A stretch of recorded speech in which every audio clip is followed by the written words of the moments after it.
KCLR Live Sport. The JJ Kavanagh & Sons Premier Junior Hurling Championship semi-final. Dicksboro versus Windgap. With thanks to John Phelan Skip Hire and Septic Tank Disposal. Serving Kilkenny City and County. See johnphelanskiphire.ie.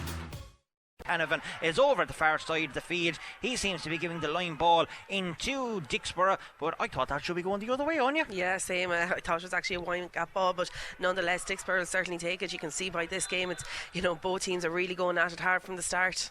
Yeah, there was a good sideline there by Kevin Moore, but it's intercepted back there by Pat Power, and Windgap are coming away with it, but Dicksboro are fighting in packs, and Dicksboro have won a free for a touch on the ground. Maurice Flynn has indicated, and it's going to be a free into Dicksboro on the 45-metre line, and a chance for the Borough men to extend their lead, and it is the number 14, that's Martin Gaffney, who is coming out to take this free. It's a little close over to the sideline.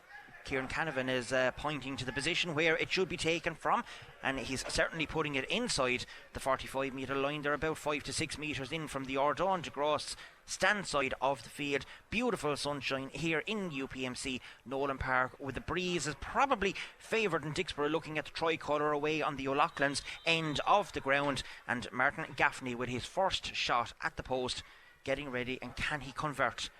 We will soon find out. He's taking his time, going through his ritual, putting it in. Umpires are taking a look. That's John Crowley, the Spudman, is down there from Monkine, and he's happy enough. He's putting up the white flag, and Dicksboro take a lead with a pointed free here, 2 points to 1. We have 3.5, almost 4 minutes gone. Yeah, and and there's a really good score there by Martin Gaffney, I suppose. Oh, that's a bad puck out. It's and a good. No, just tail off. It actually hit the post, and the first one to react to it is Cian Ryan back there. No one from Dicksboro was alive to that chance, and Windgap are clearing their lines with a long ball down the field, down towards the 14. That is James Power, of course. Son of the legendary John Power, originally from Callan. The two boys transferred a couple of years ago. Here comes Dicksboro now on the attack again with Sean Marr. He's taking a look around, putting the ball across into the space in the halfway line. There's a Dicksboro man waiting for it over there. That is Kevin Moore. He was hit late after he got the ball in, but the ball breaks in around the house there as the number 15 back there, that's Killian Hackett, tries to get possession for it, but again Windgap dealing with it, and dealing very well with it, overturning possession. Ball is back here with Pat Power. He gets it out the sideline, and there's a long diagonal crossfield ball down here towards Niall Welsh, of course son of Paddy Welsh, who was one of the 4 fathers that played in the last time that Windgap won the county final, and that was back in the year of 1986, a long time ago since Windgap was in the decider and they won it. Dicksboro have something to say about it. Here comes Kevin Moore at the far side of the field. He's on a lot of ball in this early stages. Dicksboro working the ball well and trying to get that diagonal ball in, cut out though by Sean Purcell. Back there, he's a big strong block of a young fella, of course was a member of the under 20 team that won the All-Ireland final almost a couple of months ago now. Hard to believe it, but that ball is sent brilliantly in there to the Windgap forward line. Here comes James Power now. James Power putting it in, taking a look, and the boys are happy down at the far side of the field, and that's in, and it's over the bar, and it leaves the score 3 points. Is there 11? No, 2 points apiece now. 2 points apiece, yeah. It's another really good score there by James Power. You could see that Dicksboro mounting on all the pressure, and the Windgap are really hitting them hard, and there's some really heavy tackles going in here as we see. There's an advantage coming. Oh, there's Sean another Power. Hard tackle back there. That is the midfielder. You're dead right, it's Sean Power. Referee Maurice Flynn was playing an advantage to Windgap, and they are going to have a free directly on the 45-metre line, and Edward Moylan is arguing with Maurice Flynn. Edward is the team captain for Dicksboro, but he's not going to change the referee's mind. Today's broadcast brought to you with thanks to John Phelan Skip Hire and Septic Tank Disposal, covering Kilkenny City and County. See johnphelanskiphire.ie. Here we have Jack Doyle, another member of that under 20 team. He's putting it in. Is it going to go over on you? Yeah, it is. Yep, no problems to Jack Doyle. I make that his second point of the afternoon. 1 from a free, 1 from play, and Windgap are leading 3 points to 2. Yeah, another good score there by Jack Doyle. You can see the pressure there that Windgap, but that's a brilliant catch there by Sean Purcell. As you mentioned earlier, we're well used to seeing him do it throughout the inter-county season with the under-20s this year, and drives that ball right down. Here's a chance now, for Windgap. They're getting the ball into the forward line very quickly, Anya, and this is Emmett Langy, the team captain for Windgap, putting it in, and that's a great score if it goes over. Yeah, it absolutely. The umpires are having a nod at one another. Ball was overturned quickly. He's after taking a late tackle as well over at the far side of the field. He was hit in the process of putting that ball in and putting it over the bar. And with 7 minutes gone on the clock here, Anya, Windgap are certainly good value for their lead so far. Yeah, they certainly are, and you can see every time that Windgap get the ball out the field, it's a really fast, precise ball that they're hitting in, especially hitting their corners in there. Like, you're looking at their full forward line at the moment, they certainly look like they have the beatness of Dicksboro there, and everything is nice and fast, it's really well controlled. But you have to say, that catch there from Sean Purcell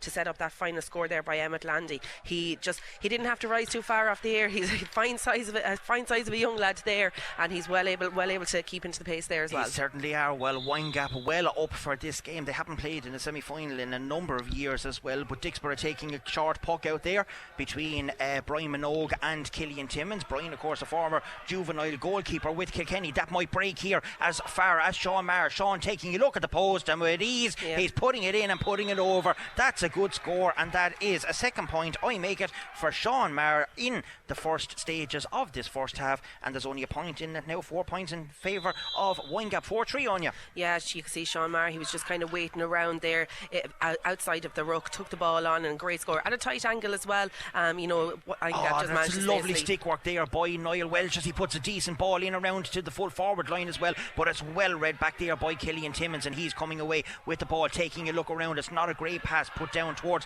the centre forward position, and it's well robbed back there by Pat Power. He has Windgap on the charge again. There's Emmett Landy with a nice pass, a little too far ahead of Adam O'Shea. Here comes Adam, turns around, back in on his left hand side, puts it in. It's a poor pass in the end. He was put under pressure, and Brian Minogue comes away with the ball now, and Dicksboro working it through their lines. It's with Edward Moyle and team captain. He's going to try and put this one down long into the full forward, down towards Martin Gaffney. It'll break here, but only as far as Stephen Darby, or it is Sean Foley, I should say, for Windgap, and Sean has won a free, and it's going to be a free out to the men in red from down south. And that Martin Gaffney and Cian Ryan having a little bit of a 1-2 in there and getting to know one another, but we're back on play here. Here's with number 14, that is James Power. He's going for his second point, but that is to the right and wide, and I make that only the first wide of the game. First wide of the game there again, and you could see like what Windgap are trying to do. They're trying to deliver that ball in nice and fast. Just on this occasion it didn't work out. It didn't. Another sharp puck out.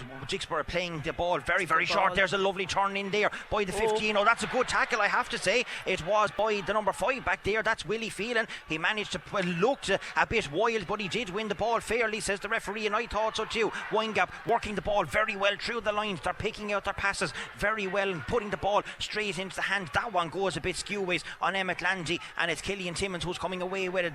Dicksboro has an advantage coming. Referee with his hand up, no advantage, says Morris Flynn, and they'll go back for a free on the 20-metre line. But Windgap's passing nice and crisp in around the middle of the field. The final third pass on that occasion didn't really go to hand, but Windgap playing very well here early on. Yeah, they certainly are, and they're not wasting a lot of ball either. Like, I suppose sometimes in a situation where a defence is under pressure, they can just hit and hope, but Windgap are really working everything out. If they don't see the forwards moving in around, like, they're making sure and getting that sharp pass out, and it's working really well for them so far. Edward Moylan putting a long free down again into the Borough forward. They've been here on many occasions over the last 2 weekends. That's half blocked down. It's Kevin Nolan taking a shot low, got straight off the post again, and it's pulled first time by Sean Foley, and it's put out on the wing here again by the Windgap players. It breaks only as far as James Carroll. Here comes Kevin Nolan again, putting the ball into the space. That's going to run on, but only as far as Willie Phelan. And Willie Phelan had a small bit more time, but he rushed the clearance a small little bit, and it's put down in towards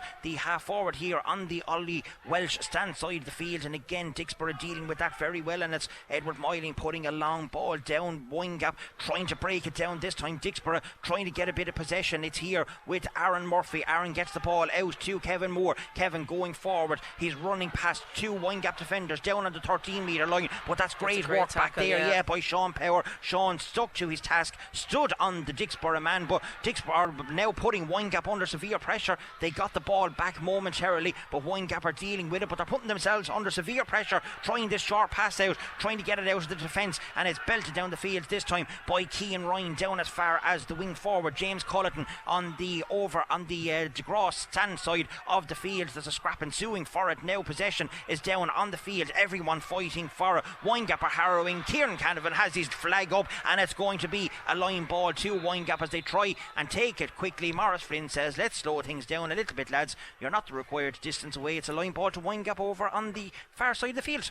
Yeah, and you could see that there was a bit of a tussle starting to go in, but you noticed straight away there when the linesman actually called for a sideline, the Windgap players actually dispersed so fast out. They were waiting for the quick one. Yep. So they're very much tuned in and focused straight away, and I suppose they're really that's exactly what you want to see. Like, there's a huge a huge prospect at stake here today. There's a place in the county final, and that's where both teams certainly want to be. Tentative start here, 12 and a half minutes gone. It's 4 points to 3 in favour of Windgap, but it is early days, and that's a lovely ball across in here towards Emmett Landy. Turns on his left hand side, he's going forward, he has support out the side. It is Sean Power is there, and Sean Power puts it in. Umpires are taking a look, and they're putting it over the bar, and to me it was a good score. I have to say, from here it did curl inside the post, and Windgap lead 5 points to 3. Yeah, and really good score there by Sean Power. But you have to say, Emmett Landy is working a Trojan out there. He was taking the ball on, knew that if he could get past the backs here, he'd be able to take a shot and goal, recycle the ball back out, and a really good score there. It certainly was. And here comes Windgap again. They're fighting very well in the back line. They're working well as a unit, but this time the referee says there's a free there for a late tackle on Martin Gaffney, and it's only a couple of metres in from the Ardon de Gras stand side of the field, and it's going to be a free into Dicksboro. And Dicksboro are playing with a slight advantage of a breeze in this half, but they're 2 points down, and there's 13 and a half minutes gone here as Windgap have an injury. There's a man down over on the far side, and the medics are coming in to treat him. I see the physio over there, that is Stephen Flynn. Just taking a moment, and you can see it's a funny old game, because if you looked down to the town end of the goal, every one of the players, including the Windgap forwards and the Dicksboro backs, are now planted right inside the large parallelogram down there. There is nobody out in the space on the 45 metre line. It's unbelievable the space is there at the minute, and you look down at the far side of the field, and the forwards for Dicksboro are spread out all over. Tactics are really coming into play here at the minute. They certainly are, and I suppose if you're to kind of look at the three Windgap players in the full forward line, all the rest of them are nearly pushed out, so it's given that space. But look at the speed that they're after showcasing in the first 15 minutes. It's been phenomenal. That's Martin Gaffney there with a point from a free there, and I suppose for Dicksboro, they're really going to try and want to get Martin Gaffney into this game as much as possible. He would have serious experience there playing with their seniors, and anybody who knows Martin knows that he's a well capable player. It is, and there's a nice puck out, and here comes Sean Power again. He has lovely pace, lovely skill. He's going forward on his left hand side this time, and with ease on puts it in and puts it over the bar for his third point of the afternoon. Lovely score, lovely thinking by Owen Cody in the goal, and Windgap are now 6-4 ahead. And that comes from the space that's been left in between the full forward line and the half forward line, and James Power has got the pace to get out there, win that ball, first touch, turn and over the bar. Really good score for Windgap. It is. Dicksboro are struggling at the minute to get the ball. They have an advantage coming for a free. The referee says the advantage was over, and Willie Phelan puts that one back down with interest, and here comes Jack Doyle now with a chance. He has the ball in his hand on his right hand side. Windgap are flying at the minute on you. That's score. A great score there by this year's under 20 star. Jack Doyle puts it in and over the bar, and Windgap are leading 7 points to 4. Yeah, that's another excellent score there, and Willie Power distributing it right into the corner as well there. Jack Doyle, I suppose, listen, he didn't have the height over his mark there to grab it out of the air, but by God has he got serious pace, low gravity towards the ground, and an excellent score. And that was a brilliant catch there by Pádraig Foley. Unbelievable catch there by Pádraig Foley, of course, son of the past that it was on that team back in 1986. That's a wasted chance though this time, and his partners around him are not too happy with that shot in by Pat Grace out around the middle of the field, telling him to work the ball into the forwards. The forwards are doing well. Here comes a puck out from Brian Minogue. He's sending it good, he's sending it long, he's using the breeze. It's after reaching down past the 45 metre line on the Windgap side of the field, and Dicksboro trying to get possession back down there, but the Windgap backs are doing very well. They're not letting Dicksboro have any few seconds on the ball at all. They're fighting in packs, I should say. They're trying to come away with the ball. That is James Carroll back there. He comes out of a ruck with it, gets the ball out to Kevin Moore. Kevin Moore puts that one in, but Kevin Moore realistically had no chance of getting any score over there, and that's the pressure that Windgap is putting on the players on you. They're forcing Dicksboro to shoot from distance. Yeah, and they're forcing them basically to nearly panic under pressure as well, and they're not even given that split second to take a look up and see if there's a player in a better position. And I suppose like the Windgap management team, they'll be very much happy with certainly the first 15-16 minutes of this game anyway, because Windgap are definitely on top. They certainly are, but there's a long way to go in this Premier Junior semi-final here, the first one of the afternoon. Later on, Blaxham Heights are taking on Piltown, and you will have live commentary of course on the channel as well, with Robbie Dowling taking charge of that one along with Taggy Fogarty. And is it Taggy is on that one as well? It is, yes, it is Taggy, and that game is starting at, I think it's 2 o'clock is that one, isn't it, Lil? You might confirm that one with me with the programme, but Dicksboro have a sideline here. It is Pádraig Moylan is taking it. He's putting it low in along to Joe Sheehan. Joe taking a look and putting a diagonal ball in there towards Killian Hackett, and Killian first time on his left hand side. Umpires are taking a look, and that is a great score by Killian Hackett, turned on a sixpence. And the next game is starting at 1:45 p.m. I should say. It is Blaxham Heights and Piltown, so keep a tune in for that one. It is 7 points to 5 here, 17 and a half minutes gone, and this broadcast is brought to you with thanks to John Phelan Skip Hire and Septic Tank Disposal, covering Kilkenny City and County. See John Phelan skiphire.ie.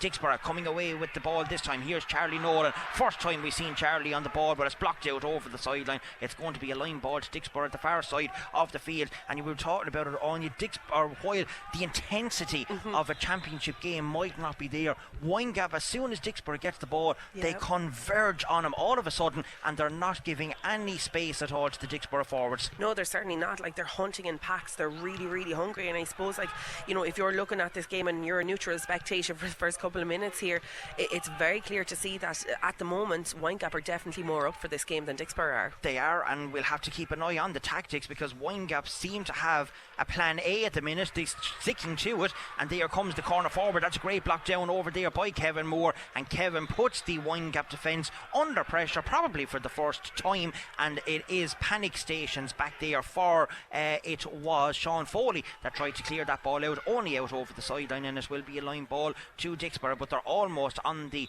Windgap 65 metre line. It's put in low, and it's read back there by Willie Phelan. Willie puts a long hand pass out, but he's putting Niall Welch under trouble. It's put back with interest by Aaron Murphy, but that was a waste of chance and a poor ball in, and it gives Pat Power all the time and space in the world to put the ball down. Great catch back there by Edward Moylan, the team captain for Dicksboro. Gets possession out here to Joe Sheehan, his half back partner. Joe taking a look around, diagonal ball in there towards the Dicksboro forwards, but again Sean Purcell gets a lovely little flick on it, and away come Dicksboro through Pat Power, but it's a poor ball out by Pat Power, and it's Dicksboro coming away. That's a nasty challenge that's out around the middle of the field there, and it is Pat Grace who went in there. One of the Dicksboro players is down on the ground, and I would be surprised if Maurice Flynn doesn't at the least have a chat with Pat Grace on that. We'll have to wait and see. Hopefully the Dicksboro man is okay. The physio and the medics are out dealing with the player injured. But again, Anya, was a very hard tackle. I'm going to disagree with you on this one, Martin. I actually thought the Dicksboro player was actually down on the ground before that, and his head, whatever way he was kind of moving forward, his head actually hit off the Windgap player. That's my opinion. You're the expert in refereeing, though, Mark. No, don't put me in the expert category now here at all. But I don't think there was any intention, and I think that's the reason why the referee is not going speaking to the Windgap player. I actually think he was on the ground first, and whatever way the Windgap player was standing there, his head actually just kind of went forward and it probably hit off his thigh or his knee or whatever. If it was accidental, there's no free, so there had to be a foul somewhere that the referee is after seeing it. So I think, to be honest with you, he obviously he had to blow his whistle to stop the game. Like, it was to his head, so they have to stop it straight away. But I don't know. Well, that's fine, but then you restart with an indirect possession. But I mean, that's not happening because Dicksboro is getting a free. So while we have a round argue we'll have a major blow up here now in a minute. We might have several of them, but it is Owen Moylan who is walking gingerly over to the sideline, and it looks like that we could have a substitution here on you, because it looks like that Owen is not going to be taking any further part in this match, and we'll have to wait and see who the substitute is coming on. White helmet there to your left hand side. You might be able to grab the number that's coming, but Martin Gaffney is going to take this free just outside. I think it's 34. 34, is it? Yeah, Tom Carroll. Okay, so Tom Carroll is in and Martin Gaffney puts that one in and he puts it over the bar for his third point of the afternoon. 7-6, only a point in it, 21 minutes gone here, and there's a small bit of a lull after coming into this game now, and the intensity has dropped a small little bit as that ball is sent down again. That's a great catch over there by Pat Grace. This time he's put under severe pressure though by the Dicksboro players, and Dicksboro now coming away with it. It's kicked along the ground and Windgap turnover ball. There's a lovely flick up. Here comes Jack Doyle, lovely pass by Sean Power. It's in around the house and it's great catch back there by Brian Minogue. He had to watch that one closely as the ball was in and dropping short in around the Dicksboro full back line, and it's cleared with interest by Killian Timmins. It's hit long, it's hit high, it's hit hard down around the far side of the field. That's a terrible touch back there by Kevin Nolan. He had a player inside him and there was a goal chance on for Windgap. That's a poor pass out. Yeah, very poor pass out. Windgap panicking a little bit back there in their own half back line. Sean Purcell slips on the touch. Lovely little stick work back there down at the far side of the field by the number 10, that's Sean Maher, but the ball is out over the sideline. John Bennett from Tullaher is here on this sideline and he's indicating that I think it's going to be a line ball to Dicksboro, but if Kevin Nolan had to get a little look up, he had Killian Hackett all on his own. A harder pass into him and Hackett was straight in on goal. Yeah, and there was no way they were going to be able to stop a shot there because he was right in on top of the goalkeeper. You know, that's a massive missed opportunity there, as we see a sideline just going to the left and wide there for Martin Gaffney there. But just to go back to that lovely flick that we saw down here gorgeous. From Jack Doyle getting it, taking it on, probably mishitted maybe the excitement of getting such an unbelievable pass, and rush of blood to the head and missed it, and would have been an excellent score if they were to. Sean Power's on a lot of ball here on you. He's after coming out from the full forward line and he's winning a lot of possession. There he is down on his hands and knees. He's trying to pull on it. He has to be careful though not to give away a free as they're going in heavy on the tackles. Referee says straight up on his back. If they had to hold their horses for a couple of more seconds, the Dicksboro man was after dropping his hurl and it was a throw ball, but the foul was after being committed beforehand, and it's going to be a free to Dicksboro back in their own half back line, just shy of the Dicksboro 45 metre line. They're only about 3 metres in from the sideline here on the Ollie Welsh stand, or Dunbrannock of course as it's known here. It's closed to the public. It's only Ordon de Gross is open here this afternoon, so it's only media and dignitaries are here on this side of the field. Very quiet and unusual for us commentating on a quiet stand, but that's in on you, and it's a great score by Martin Gaffney. There's a belter of a ball and he scores his 4 points of the afternoon. Yeah, excellent score. What a distance out there, and you could see it was dropping nicely, and it had all the accuracy in the world, and it does look like I thought he was actually coming out the field. I do think that Dicksboro really probably need to utilise him a bit better and bring him further out the field, because there's not much actually going in there for him to be getting, but I think if he was out the field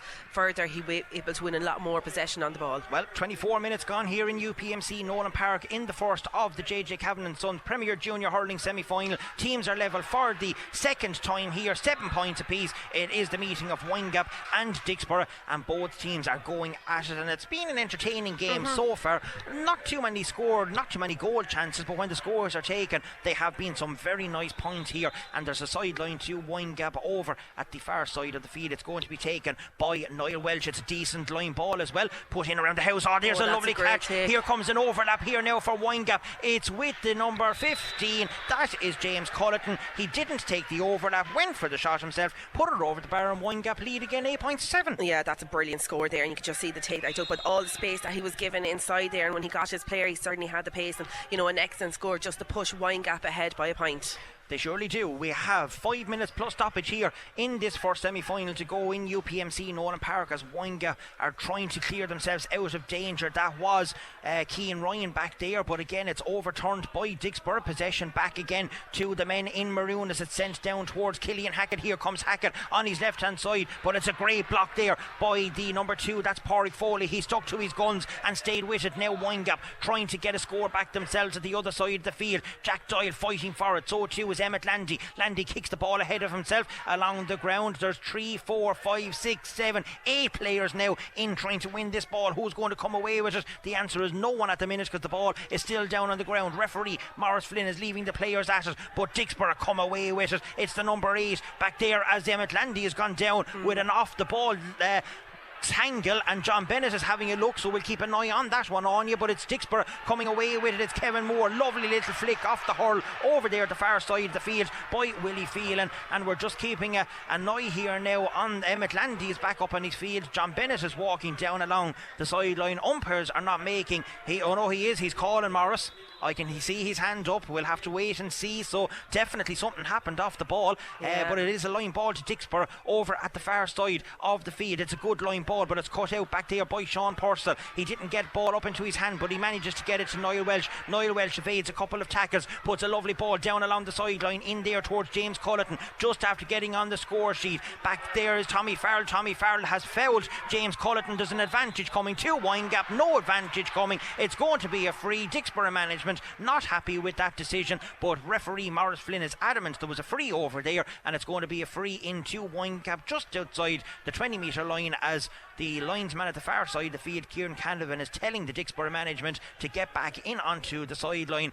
And yes, we wait and see if anything is going to come from the Emmett Landy off the ball incident here at the far side. And doesn't Morris, look like it. No, I think it's Dara Houlihan is over there wearing a Mayor Fern or a Mayor Ishka bib, and he's remonstrating with Maurice Flynn as well. But really, it's not much good to him, because Morris has made his mind up, and it's not going to make any. It's kind of nearly too far gone at this stage. Yeah, to be kind of pulling you're not back. You're not going to change a decision anyway. Exactly. We'll have to wait. John is trying to get his attention by the look of it, and I mean, I can't understand this, because most of the referees now have a wireless system that you can communicate with one another. There's actually one in the referees room here in UPMC in Owen Park, but obviously it's not being utilised this afternoon by the match officials. Umpires are still none the wiser. They're just keeping an eye on the free, but we will have a free, and I think, looking at the helmet, it is Jack Doyle who is going over to take this free. He's after receiving a small bit of treatment as well to a leg injury, but hopefully he'll be okay now to carry on. We like to see all of our stars playing and the best players out on the field. 28 minutes gone here in UPMC Nolan Park in the first of the Premier Junior semi-finals. Windgap are currently leading 8 points to 7, coming near the half-time break, and Windgap still have this free.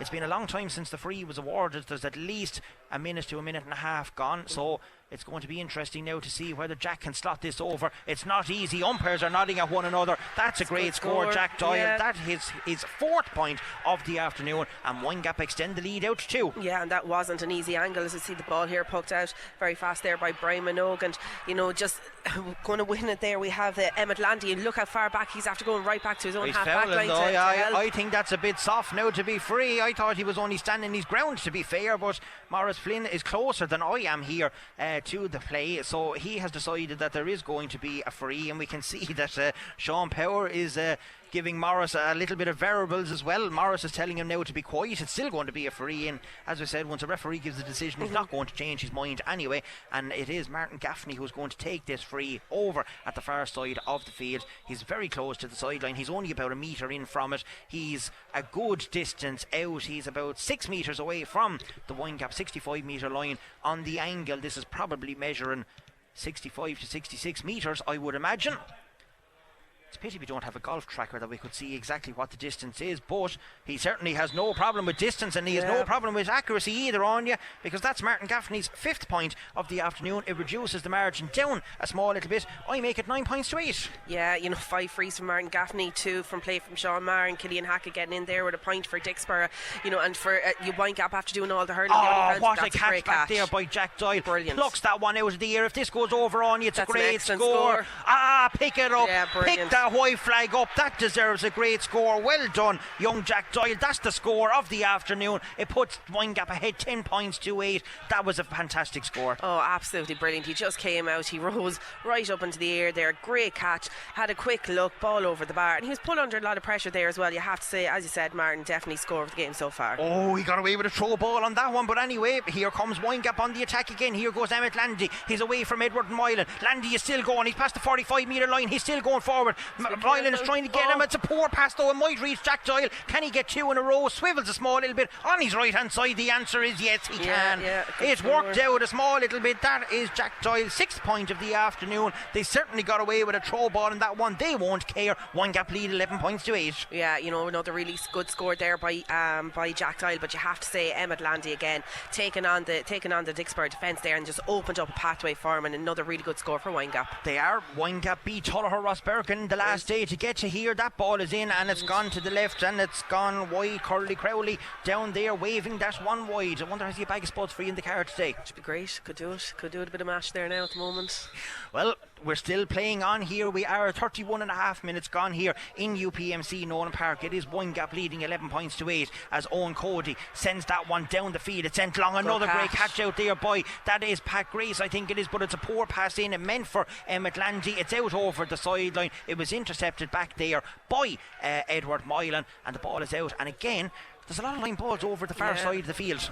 Yeah, there certainly is. It's kind of like nobody's kind of coming over to this end of the field. All the action is kind of happening over there, but you have to say the fielding from Windgap has been absolutely spectacular. I mean, you said earlier Jack Doyle wasn't a tall man, but by God, that last catch that he got there was unbelievable. Absolutely brilliant. Sean Purcell is after catching 2 or 3 great balls. Pat Grace as well.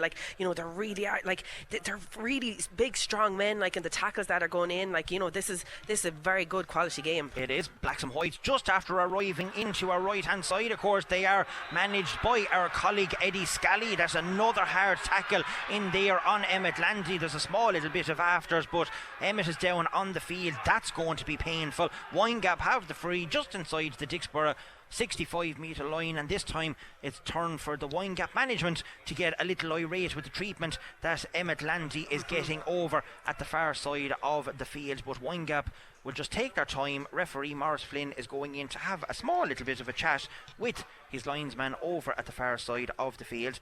And Emmett, of course, he made his debut for the Kilkenny seniors earlier this year in the Welsh Cup, so he's no stranger to UPMC Nolan Park, and he actually scored 1-2 against Laois in the Welsh Cup as well. He's also chairman of the Windgap Camogue, or the handball club I should say, so he's an important part and an important member for Windgap, and you can see he's actually a leader as well on the field. Only you can see him pointing to the players where to go, but we are waiting for this free to be taken. It's Jack Doyle who is going out for it. He's actually going for his 7th point here of the afternoon in the first half. We are well into injury time. 33 minutes gone on the clock here, and Windgap have a chance to extend their lead a small little bit going in. It's high. Mickey Lannon is looking, he's pointing, and it's gone in and it's gone over the bar for Jack Doyle's 6th point of the afternoon from a free. And I think Morris Flynn is going to call half time here. He is indeed. It is half time in UPMC Nolan Park.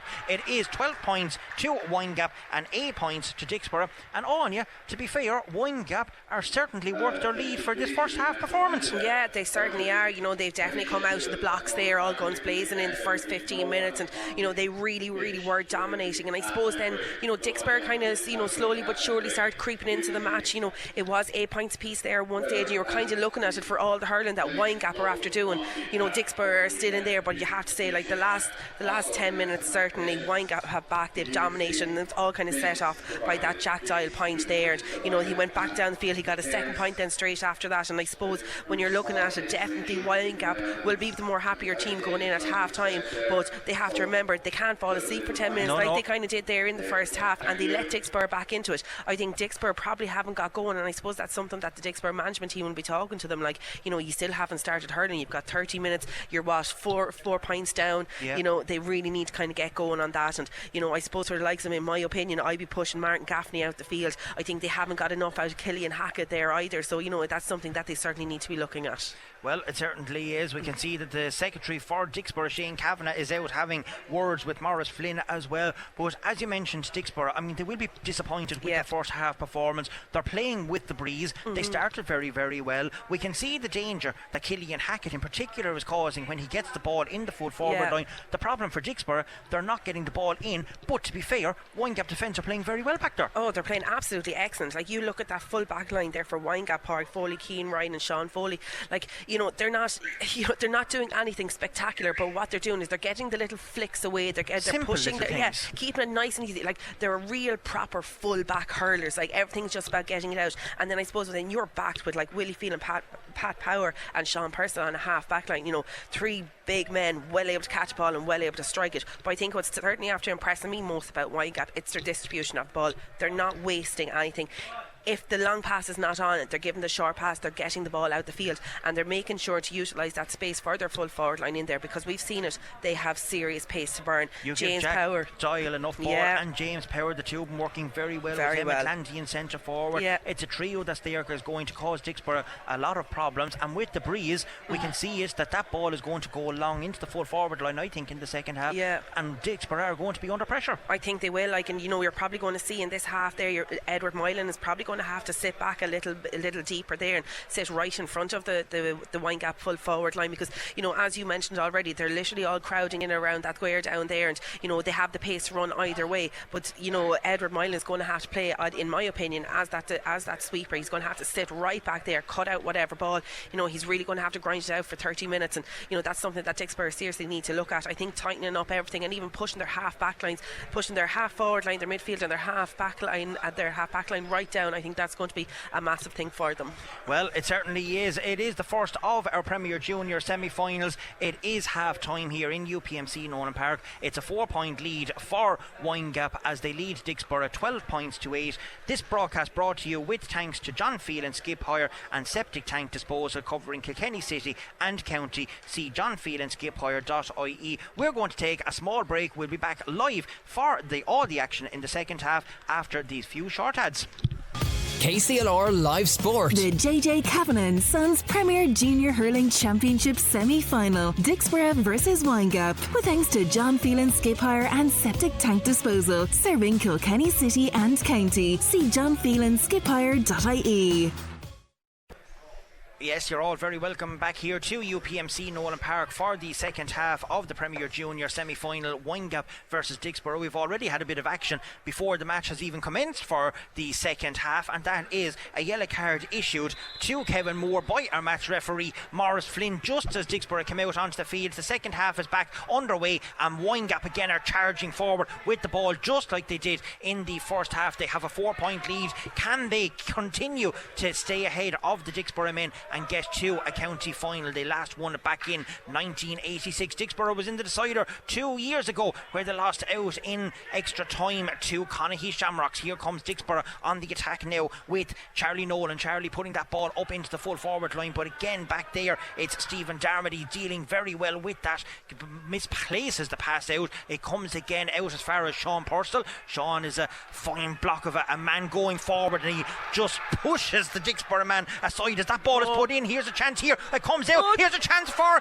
the number 15 here. Jack Doyle. Jack Doyle has it. Hand pass it here to Pat Grace. Pat Grace low along the ground, and that's a poor pass then in the end. But what was the goalkeeper doing? Trying to clear that one out. It'll arrive here with Tommy Farrell. Tommy clears the lines out for Dicksboro, I should say, but Sean Power returns that one back out. It's half blocked, it's out over the sideline. John Bennett has his flag up, but Anya, what a chance in there for James Culleton. He just couldn't get his feet organised quickly enough, and it is going to be I was going to say it was a goal chance. The linesman has said it's going to be a Dicksboro ball over here. I thought that was actually blocked out and it should be a Windgap ball.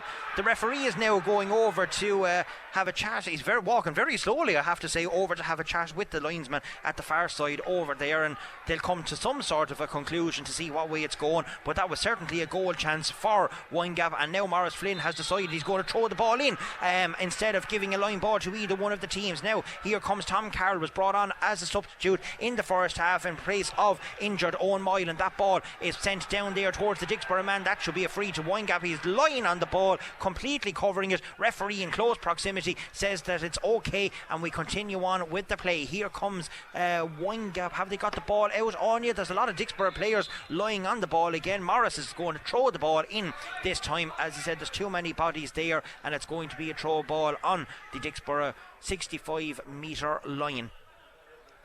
bit scrappy in the first couple of seconds of the second half. I think both teams are really starting to kind of frequent themselves with each other, and they know that it's serious game on. But as you said there, what a missed opportunity there for Windgap to kind of nearly cement themselves with 1 foot into a county final. They had 2 chances really of a goal down there. And they'll be gutted over that. And I suppose that would have been a great start for them, because they finished the first half so well that would have kind of continued on their form into the second half here, as we're still looking at. There's a lot of stoppages here. Now there's a player that is obviously receiving some sort of treatment for Windgap. Maurice Flynn is having some sort of a discussion with either lot of management is over on the sideline.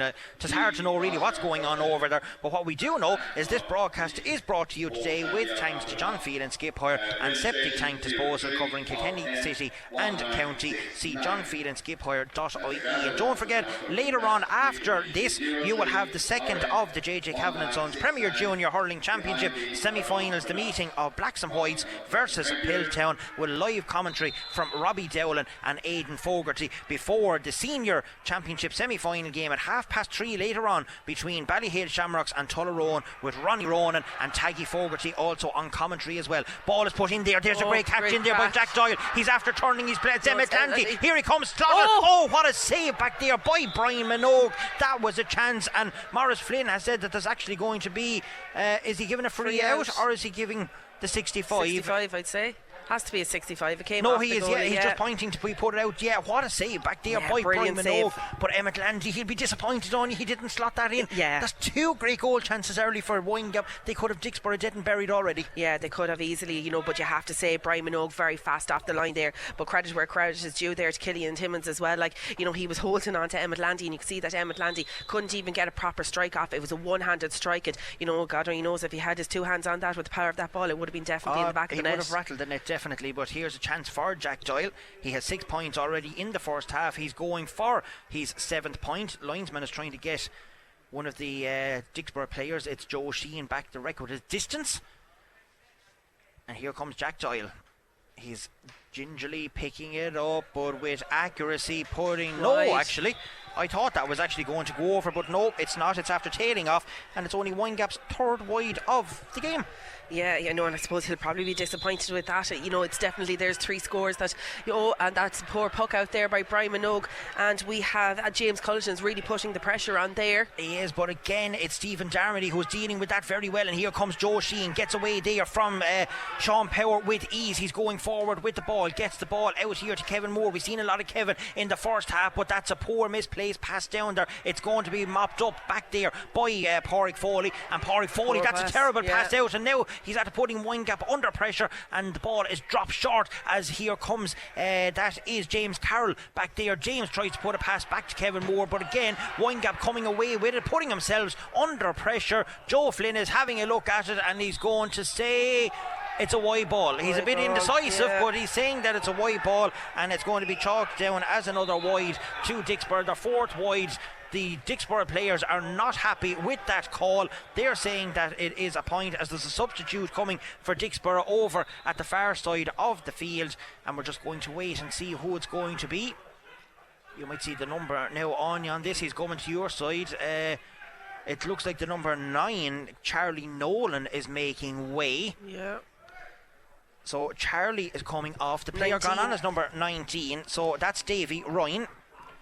And they're after moving Kevin Nolan now back into the half back line. So interesting substitute for Windgap. They had to do something. There's a problem here for Pat Grace. He's gone down. The substitute in is giving out already, so his first involvement for Dicksboro is to give out to the referee. But as you can see down here in front of us is Pat Grace, and he looks like that he is in a small bit of distress down here in front of us. Maybe he fell awkwardly or something in that challenge, but he's certainly not faking this or putting anything on, as the medics are going to deal with it. So just to confirm that substitution, it was Davy Ryan, the number 19 is on, and Charlie Nolan, the number 9, has made way. So that is the second substitute that Dicksboro has had to make. No changes yet on the Windgap team. They seem happy enough. They're still leading by the 4 points. We're coming up to 7 minutes gone here in the second half. We haven't had a lot of play. It's been a stop-start start to the second half, if you like, and we're just waiting for this. But the main talking points of the second half already is 2 goal chances that Windgap could have had, and they fell to James Culleton, the first of them, and Emmett Landy, the team captain, in the second of them.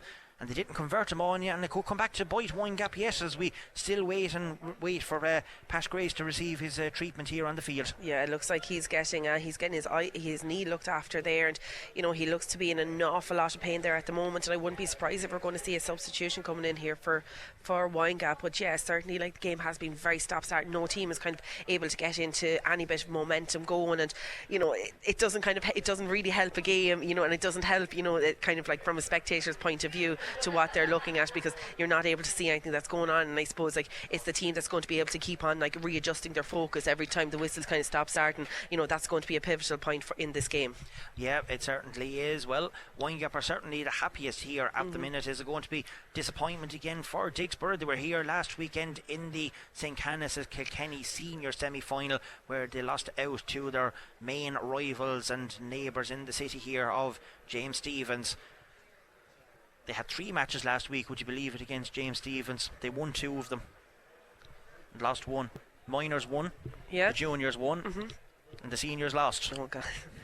They are in the senior camogie final as well next Sunday, we have to say. So it's been a hectic few weeks, all right, for Dicksboro. There's a long stoppage of play here, folks, because Pat Grace is final today as well. Oh, they are, yeah, just across the road from us in Johns Park. That's at 1:30 against your own team. Yep, sure is. Tullaroan and St. Anne's. And next Saturday, of course, is the Camogie Senior County Final. It'll take part in Freshford. We have 2 live games as well tomorrow for you. Don't forget, as the intermediate semi-finals take place, the first of them is taking part at 2 o'clock as the meeting of Danesford and the Roar Inistee gets underway. Now we are back underway here in this second half. There was a long delay there. Pat Grace is back up, and he's after putting in a nice tackle in there. That ball is half blocked down. It'll arrive here to James Carroll, who is working well, to be fair to the youngster that ball is put in. He was part of the under-20 panel as well this year. That's a great catch back there by Keane Ryan, and Keane puts the ball down here towards their danger talisman. That is Jack Doyle. It's won back there by Niall Welsh. He has support play. It's a terrible pass though by Niall Welsh. There was an overlap coming there for Windgap, and it's been brought out there by Killian Timmins as Dicksboro now working the ball down the far side of the field. But again, Anya, their final third pass into the full forward line at the minute is not working well for them. They overturn possession though here on the Dicksboro, or the Windgap players, I should say. That is Joe Sheehan who's going for a shot. This time Joe Flynn says to Mickey Lannon to put up the flag. I think there's a lot of indecisiveness going on down there at that goal, but the white flag has been raised, and it is going to be a point, we think, to Joe Sheehan. Has been registered, yes. The referee has wrote it down in his notebook. It's hard to know with all these stop-start things that's going on there. They should make a decisive decision and get on with it. Here comes Windgap on the attack again, down towards the Jack Doyle, and that is a good pass. It's not Killian, it's James Culleton, as here comes the substitute. It's number 9. Actually, there is a substitute gone on for Windgap. That is the number. No, sorry, it's Adam O'Shea. That is Adam O'Shea. Yeah, we forgot about Adam. He actually started the game, and it's a point for Adam, and it is 13 points to 9 as the game is back underway again. Nobody holding back this time. Frantic stuff here now as everyone tries to get into it. That's a poor pass though, and it's only as far as Willie Phelan. And Willie Phelan, that's terrible. That's wasteful, and really that is a wasted, useless kind of a shot there for Willie Phelan, and he'd be better off to try and get the likes of Jack Doyle and James Culleton into the game. And you can see that the 2 corner forwards are not happy with that shot. No, certainly not. Like, and he had the time, he could have taken that split second to have a quick look up there. Another wasted opportunity certainly for Windgap. And you can see that Dicksboro are really starting to kind of get their groove into this game, only for the stoppages that we're looking at. Dicksboro are kind of on top in the second half they here. are, to be fair, but they're not converting their chances though either. They're not. But you have played in the backs, you've also played in the forwards as well. As a corner forward, when you see a back taking a shot like that into space where nobody is there, and the ball is after trailing off 10 or 15 yards wide, where you have 2 of the best corner forwards on display on the field today, you'd be livid, you'd be going mad. Absolutely, you'd be deflated after it. You're just trying to work very hard here. There is a free. Niall Welsh was fouled, and it will be a free in to Windgap, as Edward Moylan is not happy with that as he throws the ball in disgust back at the Windgap players. But Referee Morris Flynn has said it is going to be a Windgap free. It's just inside the Dicksboro 65 metre line. He's almost directly in front of the post, and with Jack's calibre and his standard of free taking here this afternoon, it has been almost impeccable. Just the one miss on his sheet, and he's going for 1, 2, 3, 4, 5, 6, 7. This is his 8th chance. Is it going to be 8 points? We're soon to find out. Ball is sent in, it's going high, umpires are looking, they're pointing, and it is 8 points for Jack Doyle. What a fantastic score by the young man from Windgap, and Windgap extend their lead out only at 14 points to 9. Yeah, and a great personal tally, as you said there, for Jack Doyle. You know, he's really kind of standing up to it, and you know, Windgap are certainly piling back on the pressure on Dicksboro. They certainly are, and they're not giving up. They're fighting away, and look, you can see that ball coming away. Here comes Windgap again. Niall Welsh gone back into his own half back line. That ball is sent in dangerously into Emmett Landy, who they have put now in full forward, and here comes Landy. He has an overlap, he's going himself. Bang shot! Oh, what a chance that was, but it's straight over the bar. It is a score for Emmett Landy. Now there's more afters going on there, and really Morris Flynn needs to get a bit of control on this stuff, because Emmett Landy done nothing wrong. He took his shot, ball went over the bar. It's a fair score for Windgap, and Windgap are leading by 15 points to 9. Yeah, and I suppose you can see exactly what Windgap are trying to do. And I suppose you have a player of the calibre of Emmett Landy in there, and you know, great that they can actually swap in James Power and Emmett Landy. You know, Emmett Landy and James Power, two really good players on a lot of ball, but very different in exactly what they're capable of doing. And I suppose, listen, you know, that was an excellent score. If it was a little bit lower, it could have easily gone into the back of the net there. It was. I actually thought that Brian Minogue actually got a small touch to that. I can't say for definite, but that ball was zipping along nicely, and the referee is having a word there with Killian Timmins on his way out, and now he's having a chat with Emmett Landy as well as he moves past him. It's only a small little chat, because there's nothing being done after that consultation. I couldn't see why, because it was a perfectly good score, and the score has registered on the board, and Windgap are now 6 points ahead. 15 points to 9, 44 minutes gone on the clock. Here comes Niall Welch over the far side of the field, playing well over there. That's a lovely diagonal ball again into Emmett Landy. He's lost the hurl though. He has no possession, he has no support either, as the Killian Timmins comes in. There's a foul there on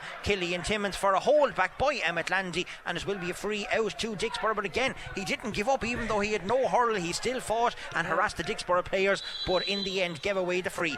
Quick free by Brian Minogue out as far as Kevin Nolan, who they've switched back into wing back. That's a diagonal. That's a late pull. That is a late pull there by Martin Gaffney on Sean Purcell, and the referee has held play up, and I was looking straight at that. No, and Martin Gaffney has pulled straight. There was no intention Sean to go for a ball there at all, in my opinion. I don't think there was any intention to go for a ball.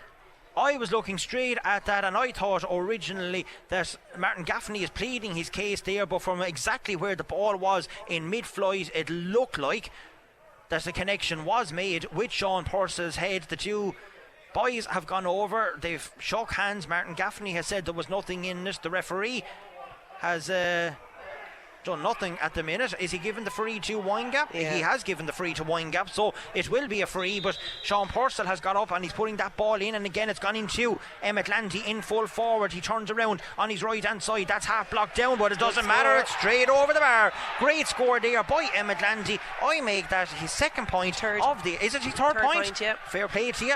But the more important is Windgap are leading by 16 points to 9. Yeah, and you can see, like, when the game isn't stop starting the whole time, it's allowing Windgap to get back into their fluidity like they were in the first half there, and they certainly are back dominating this game. They are. We have 45, almost 46 minutes gone on the clock. The ball is out over the far sideline. It's going to be a line ball to Windgap at the far side over on our Dawn de Gras side, and now the crowd are starting to interact, and we are starting to get a bit more intensity into this game. We have the first of the Premier Junior semi-finals. What a great line ball there by Sean Purcell, putting it in here towards Emmett Landy, and Emmett Landy certainly has the go on Killian Timmins, but Timmins does very well. He gets back, gains possession. There has to be a foul coming here. Referee says play on. Ball is with. Oh, there's a mistake back there by Tommy Farrell as he's blocked down, and now there's a chance in there. The referee is a little bit away from the play just to see what's going on, but it's still continuing. Ball is out over the sideline, and Morris is happy enough to let the players continue. Nobody is giving out about it. A lot of blocked down, but a lot of mistakes happening now on you by both teams, and Windgap are certainly on the advance and they're on the attack going forward.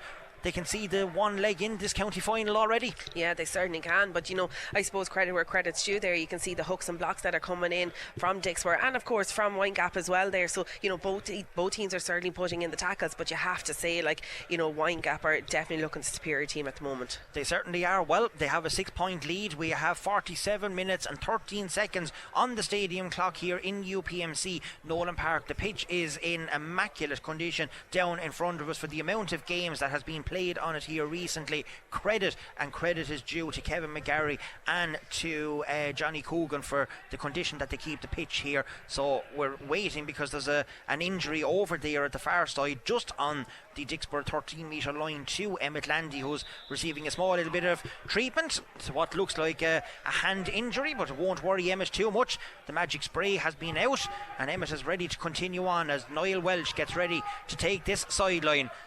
Will he go for it himself? Will he cut it in around the house? The answer is he's going to put it straight in across the 20 metre line. It's missed over there by the team captain back there. Emmett Landy pounces on it and Landy puts it in and puts it over the bar for you make that his 4th point now of the afternoon, and Windgap have extended their lead out by 17 points to 9 on you. Yeah, a little bit too casual there by Edward Mylan, kind of going to that ball. You know, he wasn't going at it too, like, you know, leisurely kind of strolling to it, and Emmett Landy there just ready to pounce and we have a got sub. The ball and put over the bar. Yeah, it looks like it's the reversal, I think. It's number 19. It's Adam O'Shea has gone off and it's Michael Power who has come in. Michael was due to start, but now he is in with 48 minutes gone on the clock. Windgap are leading 17 points to 9. As I said, they have 1 foot inside the Premier Junior County Final this year that will be played on the 23rd of October here with the Intermediate County Final as well. Windgap are on the attack. The charge down. That ball is blocked down though brilliantly in the middle of the field back there by the number 11. That's Kevin Nolan for Dicksboro. He's trying to get Dicksboro on the attack. They have a foul coming here. There was a foul on the number 19. That's Davy Ryan, who was introduced as a substitute. And as we look on you, there's a number 27 in for Dicksboro as well. That is Matthew Kelleher. Is certainly there on the field, and I can't tell you who has gone off because he obviously came on unknown to us. This is the problem. I mean, for a county semi-final, we really should have a 4th official here today to tell us who's going in. But Martin Gaffney has put that one in, and I make that. Am I right? 6 points for Martin Gaffney today? 6 points from freeze there for Martin Gaffney. Yeah, that's correct. Just having a quick look around here, trying to see where exactly he's after coming in it, and it's hard to know. It looks like that Kevin Moore might be the player that's actually gone off. But number 12 is gone. Yeah.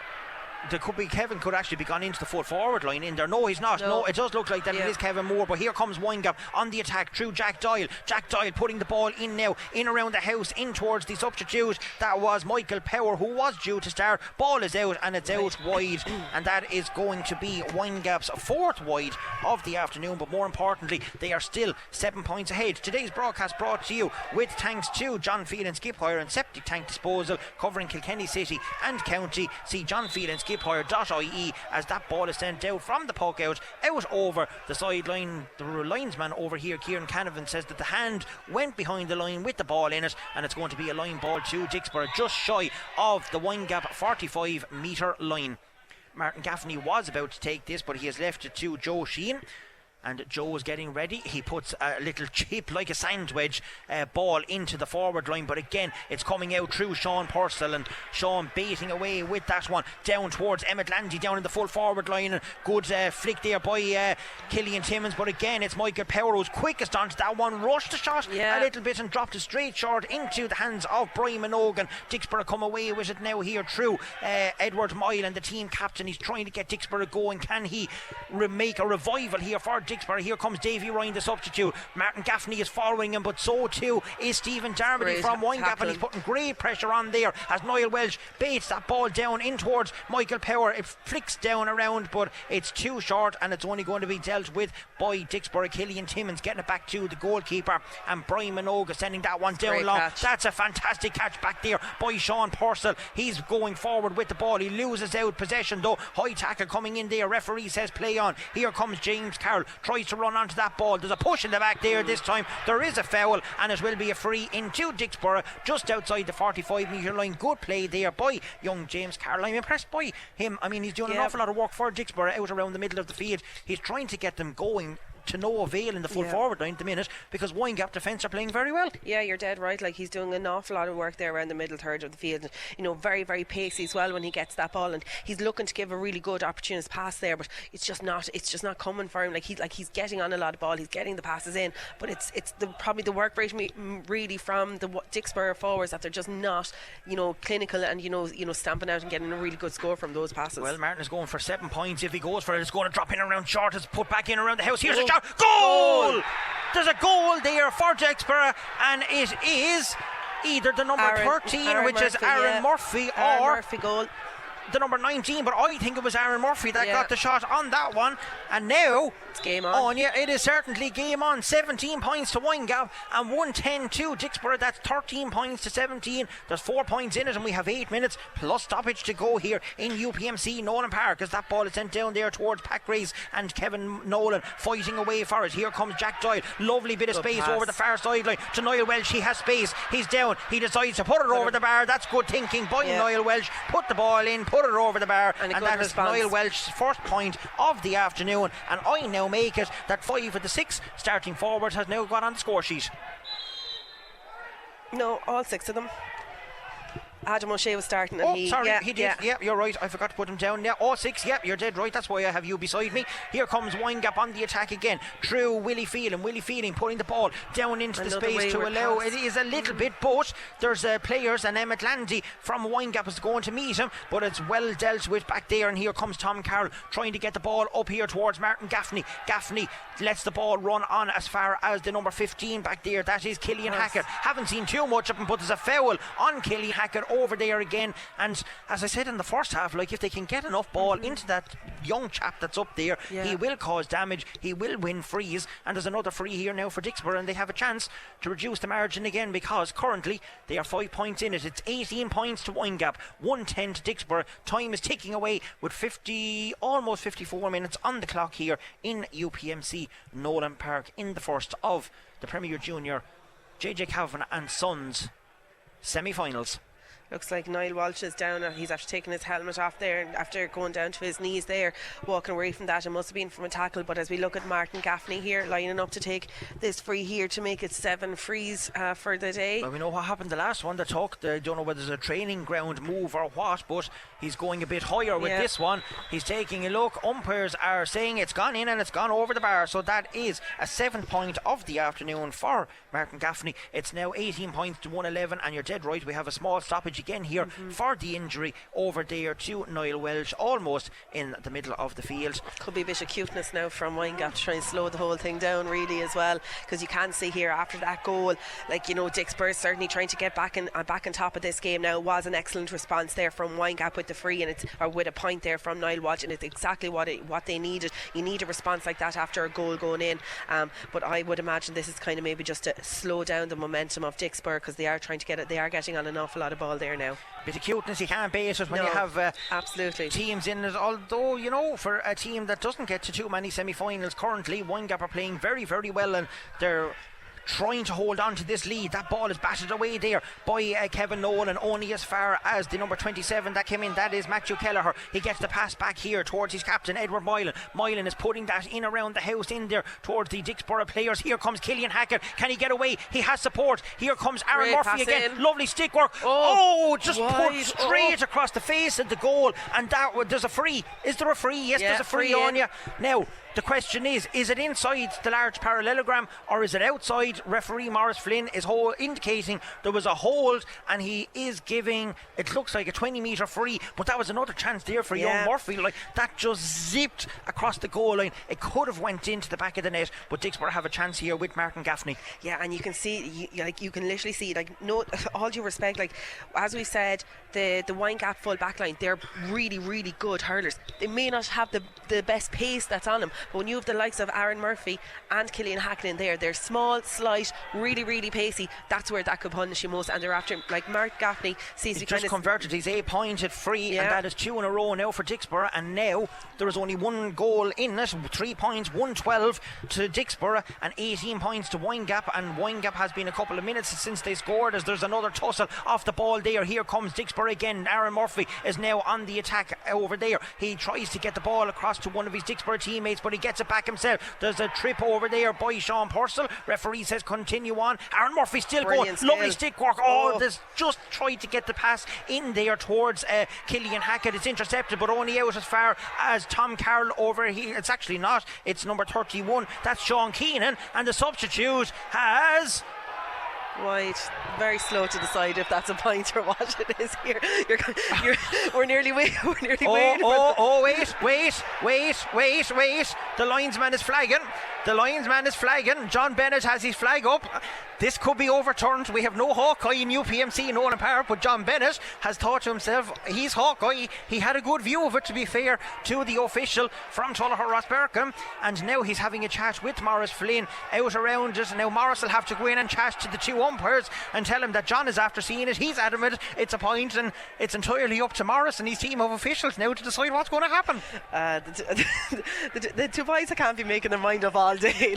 Now, to be fair, I'd say the sun is certainly in their eyes as well, but they're a bit, and one of them, they're nearly waiting for each other to kind of give them the nod whether it's the going two to be over the bar umpires down or not. there. One of them is Joe Flynn, that's Morris's dad. Of course, the two boys are from Monkine, and Mickey Lannon is the other umpire. They are from Monkine as well, a good camogie man. Morris is having a chat. He's telling the goalkeeper to go away. He's now with his back to the town end goal, and he's in the middle of the two boys, and really this is a calamity of errors now at the minute, because it's only wasting down a little bit of time. We'll have to wait and see what's going to happen. Is Mickey going to put up the white flag? We're waiting, we're still waiting. They're not going to be rushing to make the decision here anyway. Wide. And he's given it wide. So after Morris all that, and the officials has overruled what he thought, that John Bennett over the far sideline. I tell you, I'd love to be a fly in the wall in that dressing room later on when the officials get inside the door. Anyway, the score does not count. It is still the same. It's 18 points to Windgap, 112 to Dicksboro. Dicksboro now gaining momentum, though. Yeah, they're coming are. back at Windgap. That is a decent pass in here towards Killian Hackett, in around the full forward line. Can he turn? That is Stephen Darmody. The answer is yes. He's away. High tackle coming in there. Referee's sun in his eyes. He says there's no foul there. Ball comes back here to young Kelleher. He gets the pass here to James Carroll. James Carroll is going forward, puts it out here towards Davy Ryan. Davy Ryan takes a look. That's deflected out, but it makes no difference. It's gone in, and it's gone over the bar. It is a point for Dicksboro. That's 3 in a row. A point for the substitute, Davy Ryan, and it's now 113, which is 16 points to Dicksboro, 18 points to Windgap. 2 points only in this game with 59 and a half minutes gone on the clock. Now we have an exciting finish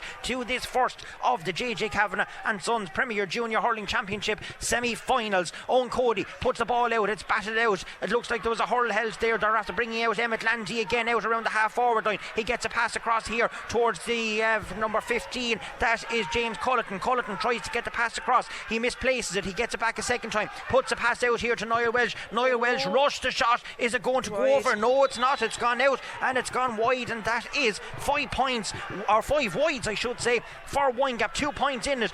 Dicksboro taking a quick poke out with Brian Minogue. Gets it to Killian Timmins. Timmins puts the ball down around the house here as the number 19 Davy Ryan tried to go up for it. Young Kelleher gets that. That's Matthew Kelleher. Gets the pass out here towards the substitute. Only come in Sean Keenan. Sean Keenan turns in. Oh, that's a terrible miss by Sean Keenan. He was almost directly in front of the goal post, and he rushed the shot and put it out and put it wide. 5 wides also for Dicksboro. You would expect Owen Cody to try and slow this down a little bit for Windgap. He's not slowing it down too much though. No. He's getting on with it and putting it down around the full forward line. There was no foul there. There's a substitute for Windgap gone in there. That is Killian Enright. The crowd was baying for a free, but in fairness, Killian only slipped on the ground. There is going to be a line ball. The question is, what way is the line ball going on you? Because the linesman flag is down by his side. There's no flag up to say what way it's going, so we have to guess.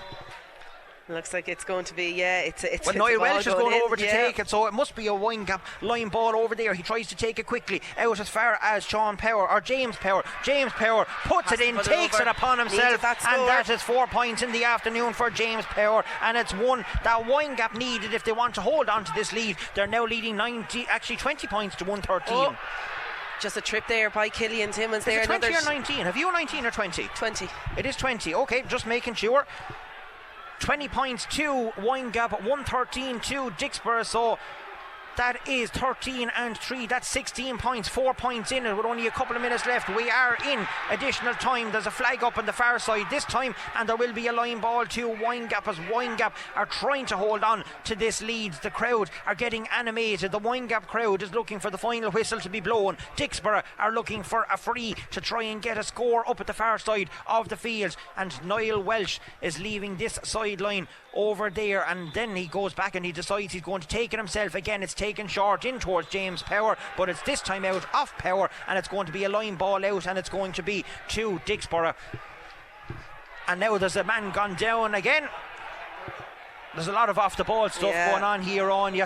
The last couple of minutes, like you can see both teams are really throwing everything at it, and it certainly, I suppose in the last maybe 7-8 minutes it really has turned into an exciting battle here. Well, it certainly has, if anything, for the drama itself. 62 and a half minutes gone. There's a Stewart over there now as well. I think that is Jim Fenley. He's checking to see if the scoreboard is correct. Yeah, I only have 19 points here. I thought that as well, myself. I only have 19. Sean Power has 1, Niall Walsh has 1, Emmett Landy has 4, Adam O'Shea has 1, Jack Dial has 1, 2, 3, 4, 5, 6, 8, James Power has 3, and James Colton has 1. Just to see.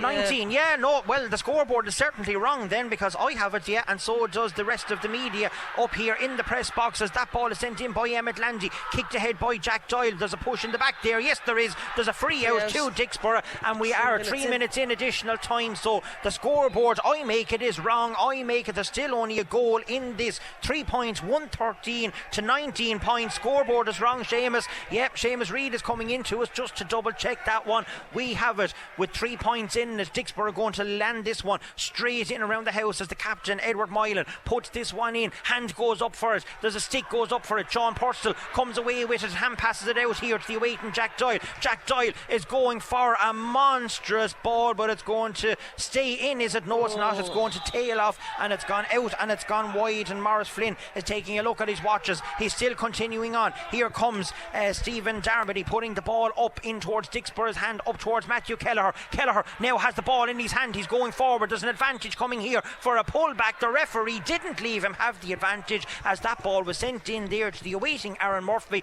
There's a free into Dicksboro on the 45 metre line. Everyone is looking to know what the story is, how much is left. We have 4 minutes of injury time gone here in this first game of the JJ Kavanagh and Sons Premier Junior Championship semi-final. It's Martin Gaffney. Has he asked the referee, has he enough time left to put this over the bar and maybe get a goal and snatch victory? Or does he have to try and put this one and work it in around the house? He has to. They have to kind of work it. He's a long way out on you. It's going in, it's going over the bar. So the referee has his notebook out, and we're still continuing on here. Coming in here for Dicksboro as well. Martin Gaffney is making way, and it looks like it is... It's hard to see the number there at the minute, but we will try. It's 20 something, all right. Maurice Flynn is continuing on. We have 5 minutes gone. It's number 20 on you. It's number 20. So here comes Windgap on the attack again. Lovely hand pass out here, but it's misplaced. Jack Doyle wasn't expecting that one. Tommy Farrell coming away with it. Can Dicksboro get a goal and snatch victory away from the Windgap, who has led for most of this game? There's a foul coming here on Killian Hackett. Again, they had no choice, only to pull Killian Hackett down, and really Windgap defence is now with 6s and 7s here with the last couple of minutes, and with only 2 points in it, this is a dangerous lead. 19 points Windgap, 114 to Dicksboro. 65 and a half minutes gone on the stadium clock here in UPMC Nolan Park. We don't know how much additional time was in it. Eddie Scally and the Blacks and Whites boys looking on in anticipation to see if they can get to the county final themselves. They're next up at 1:45. Robbie Dowling is on his way over. Ball is put in, it's put over the bar, and that was by Aaron Murphy, I think it was, on you. So that's a goal and a point for... No, Davy Ryan went over. Was it Davy Ryan? Yeah, Davy Ryan taking that free there for Dicksboro, so that's putting a point into it. Interesting to see what is left. We're 6 minutes into injury time. We are. How long is Maurice Flynn going to allow? 18 points to 19, 19 points to 115. Ball is here with Sean Carroll out around the middle of the field. Dicksboro is going forward with it again. They're trying to get the pass in here towards Aaron Murphy, but the hand is put up back there by Pádraig Foley. Pádraig trying to get the ball out for Windgap and not to let Dicksboro get in for an equaling score or a chance of an equaling score. There's only a point in it. There's a scrum, there's a battle. Who's going to come out out with the ball? The answer is it's going to be Sean Carroll for Dicksboro, and he's putting the ball dangerously in across here to Joe Sheehan. Joe Sheehan has the ball in his hand. Referee says there's a foul, and it's a free in to Dicksboro right in front of the goal. We are heading for 7 minutes additional time. The answer or the question has to be asked: is there extra time in the matches today? We will have to find out, because Lil is going to go down and ask Seamus Reid whether there's extra time or not today in it, because there's nothing on the match programme to say it. The next game's supposed to start at 1:45, so one would have to wonder. Here comes Davy. Davy puts it in and Davy scores. The teams are level. It's 116, which is 19 points to 19 points. And yes, we do have extra time. And are we heading for it? Maurice Flynn is calling for the ball. Owen Cody is going to puck it out. It's over. It's over, so we're heading for extra time. As the game's ended in draw, there will be extra time. Yes, the stadium announcer Sean Doherty has just announced it, that there is going to be 10 minutes each way of additional time. The game has ended in a draw here, 19 points to Windgap, 116 to Dicksboro, and for all of the work on you that Windgap had put into it, they rolled off 1, 2, 3, 4, 5, 6 in a row to go 17 points to 9 ahead. They didn't utilise that form, and they left Dicksboro come back into it, and now they're worrying times for Windgap, because Dicksboro have the momentum. Yeah, certainly is here, and I suppose like when you have to look at it, Dicksboro, the team that really kind of have come out in the blocks there in the last 15 minutes, and you have to say their substitutions have made a massive difference. Davy Ryan there is after getting 3 points there, 2 frees and 1 from play. You know, Matthew Kelleher has got on an awful lot of ball there as well, and you know, it's kind of down to nearly these boys here that Dicksboro find themselves back in this position. I think Windgap will be absolutely kicking themselves. I think they thought really after 45 50 minutes, they were looking, they had stars in their eyes there, they were looking too far ahead, and you know, you have to say at the moment Dicksboro look like the team that are going to win this. Well, now it all comes down to the point now then, and John Bennett and Morris is actually having a discussion about that. You can see him doing it, that Morris is saying, well, what could I do, and John is saying, well, I saw it myself, and you know, it looked like a point. But anyway, the first of the semi-finals has ended in a draw.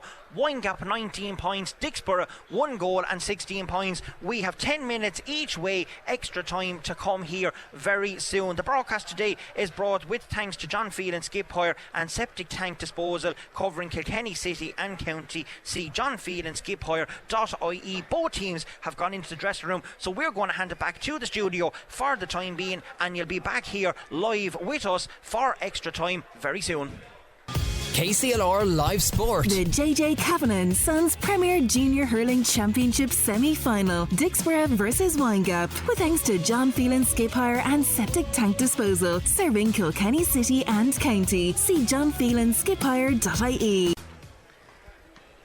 Yes, thank you very much, Davy. You're all very welcome back here to UPMC Nolan Park. We have been joined for the main commentator for the next game, of course, our own Robbie Dowling, who now has an extra half an hour nearly to wait. Robbie, you thought you were going to come in for a nice handy afternoon, and now you have to wait because of the drama here in the first game. Yeah, hopefully we get similar drama in the next one. I wouldn't call the Blacks and Whites against Piddletown handy now, Martin, but certainly looking forward to that game, but definitely looking forward to extra time here. As yourself and Ani were calling it, I was listening in. It's a really interesting tie, I think, to say the least. I know it's been tight, but it's kind of been nip and tuck, and Windgap are leading for a lot of it, so it'll be interesting to see how they respond to probably surprisingly being in extra time now. They would have thought to be home and hose. They would have thought looking on for the next semi-final. It's hard to believe we're going into extra time. Like, Windgap are cruising along like they But I think it shows in sport, if you keep the opposition in and you give them that slightest bit of a lifeline, they'll hang on to it. And obviously the Borough got the goal, that was crucial, and they knocked on a couple of points there at the end, and deservedly, I must say, got to extra time, it must be said. Exactly. Windgap will be disappointed, but nevertheless they are where they are, and they need to reset, refocus and get going again. Well, they are. Well, you're going to take a little rest for a while anyway, 100%. and we're going to continue on with this game, and hopefully, well, you never know, it could be back for a replay next weekend. Could indeed, which would cause more fixture mayhem, I suppose.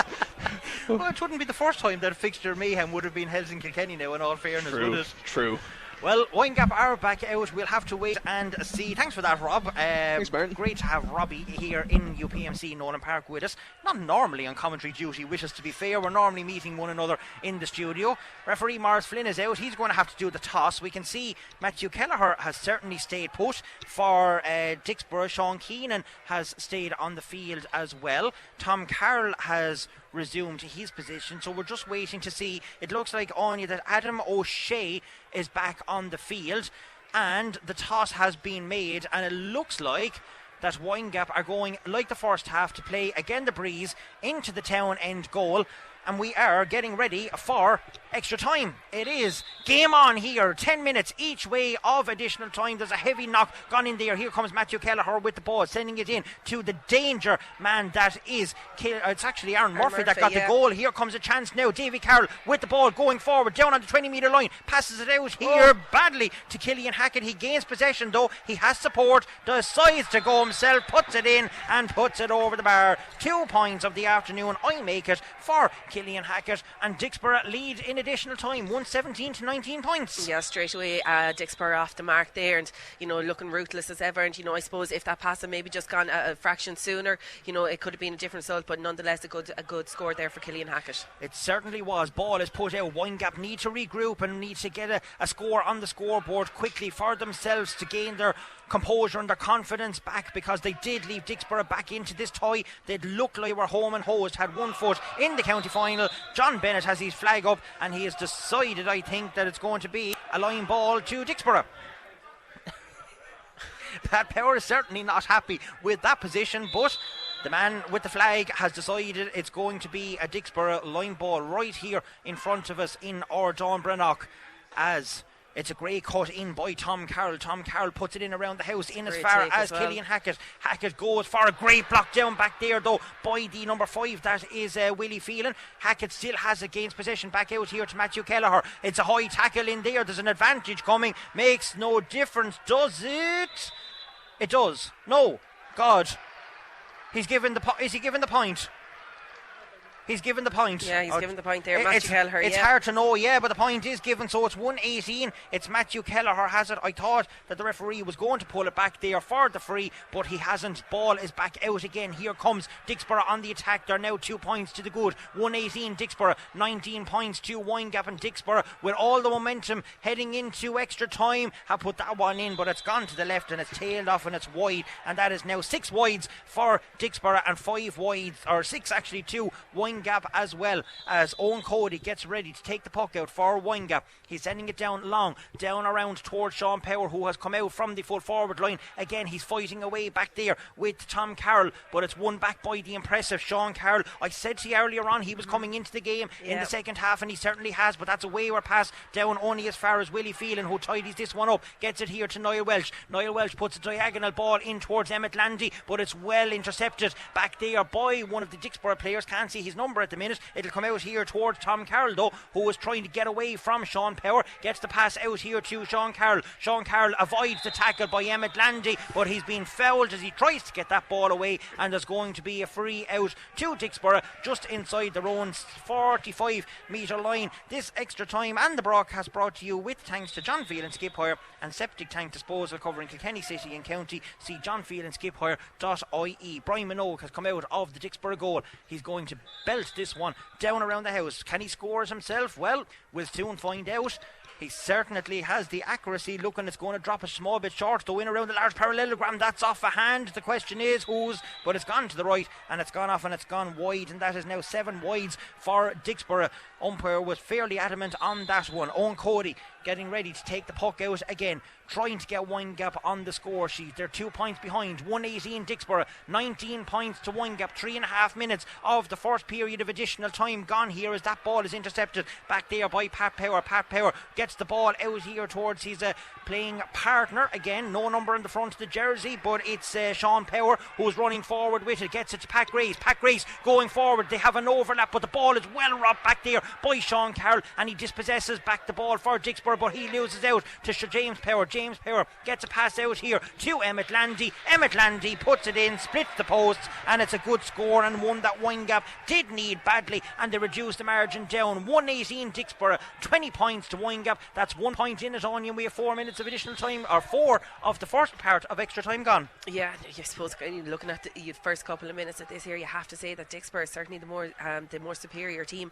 Windgap kind of look a bit flat on their feet here at the moment. But Dicksboro gone back to their old tricks again with a poor pass at the final third, and that's a long ball down again. It's flicked on there by Jack Doyle, who misses out, and out comes Killian Timmins with the ball. He's being harassed by 3 Windgap players, and it's overturned. Here comes James Power going forward. Power has a shot, shortens the stick, puts it in, and the sky and the teams are level again. 1 point to Windgap, 118 to Dicksboro, and this game has turned into a belter and a really tight and close encounter. Nobody giving anything away. Windgap did go 2 points down. They've got it back. Great catch back there by Sean Purcell. He has an advantage coming. The big strong man is going forward. Lovely hand pass out here to James Power. James Power has the ball in hand, shortens the stick, tries to get it in towards Emmett Landy. That's off the hurl of a Dicksboro player. It's gone out, and the umpire has said that it's a wide ball, but that would definitely hit off the stick back there of Killian Timmins, and it makes no difference what I think, because the man with the high coat is the only fella that matters. Ball overturned here. Here comes a shot in there by James Culleton, and James Culleton has sticked it over the bar. A score there for Windgap, and that's 3 in a row. 22 points now to Windgap and 118 to Dicksboro. Yeah, excellent score there by James Culleton, and slowly but surely Windgap are starting to kind of get themselves back in here as we look at this man again. James Carroll taking on that ball there, rounding his player. He is, he's going forward, he's on the 13 metre line, he's still bearing down on the Windgap goal. He's going forward, it's hit in, it's goal! Aaron Murphy with his second goal, but yes it is.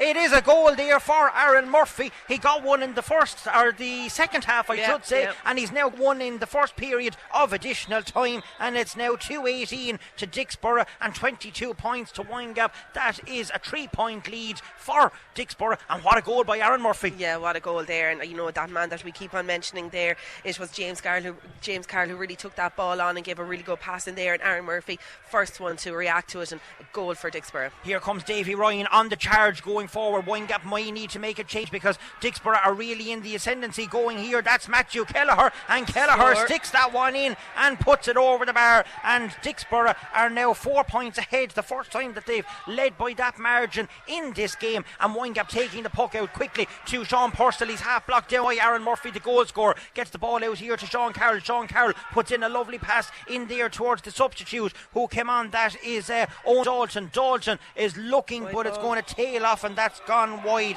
and that is 7 wides. I make it of 8 wides it is now for Dicksboro, and it is 6 wides for Windgap, but more importantly the score is 2-19 to Dicksboro, 22 points to Windgap. Referee Morris Flynn is halting proceedings. We have a substitute, number 8 Sean Power is making way on the Windgap team, and in his place comes number 29, and 29 is Dara O'Shea. Dara is only back from Dubai for this game here this afternoon, and Dicksboro coming away with the ball, pulled on first time, sent down along the far side of the field on the Ordawn to Gross side, but it's out over the sideline. Referee, or linesman I should say, over there, Kieran Canavan, has his flag up, and it's going to be a line ball to Windgap, we think, as Windgap are readying another substitute over there. We might see a player coming in shortly.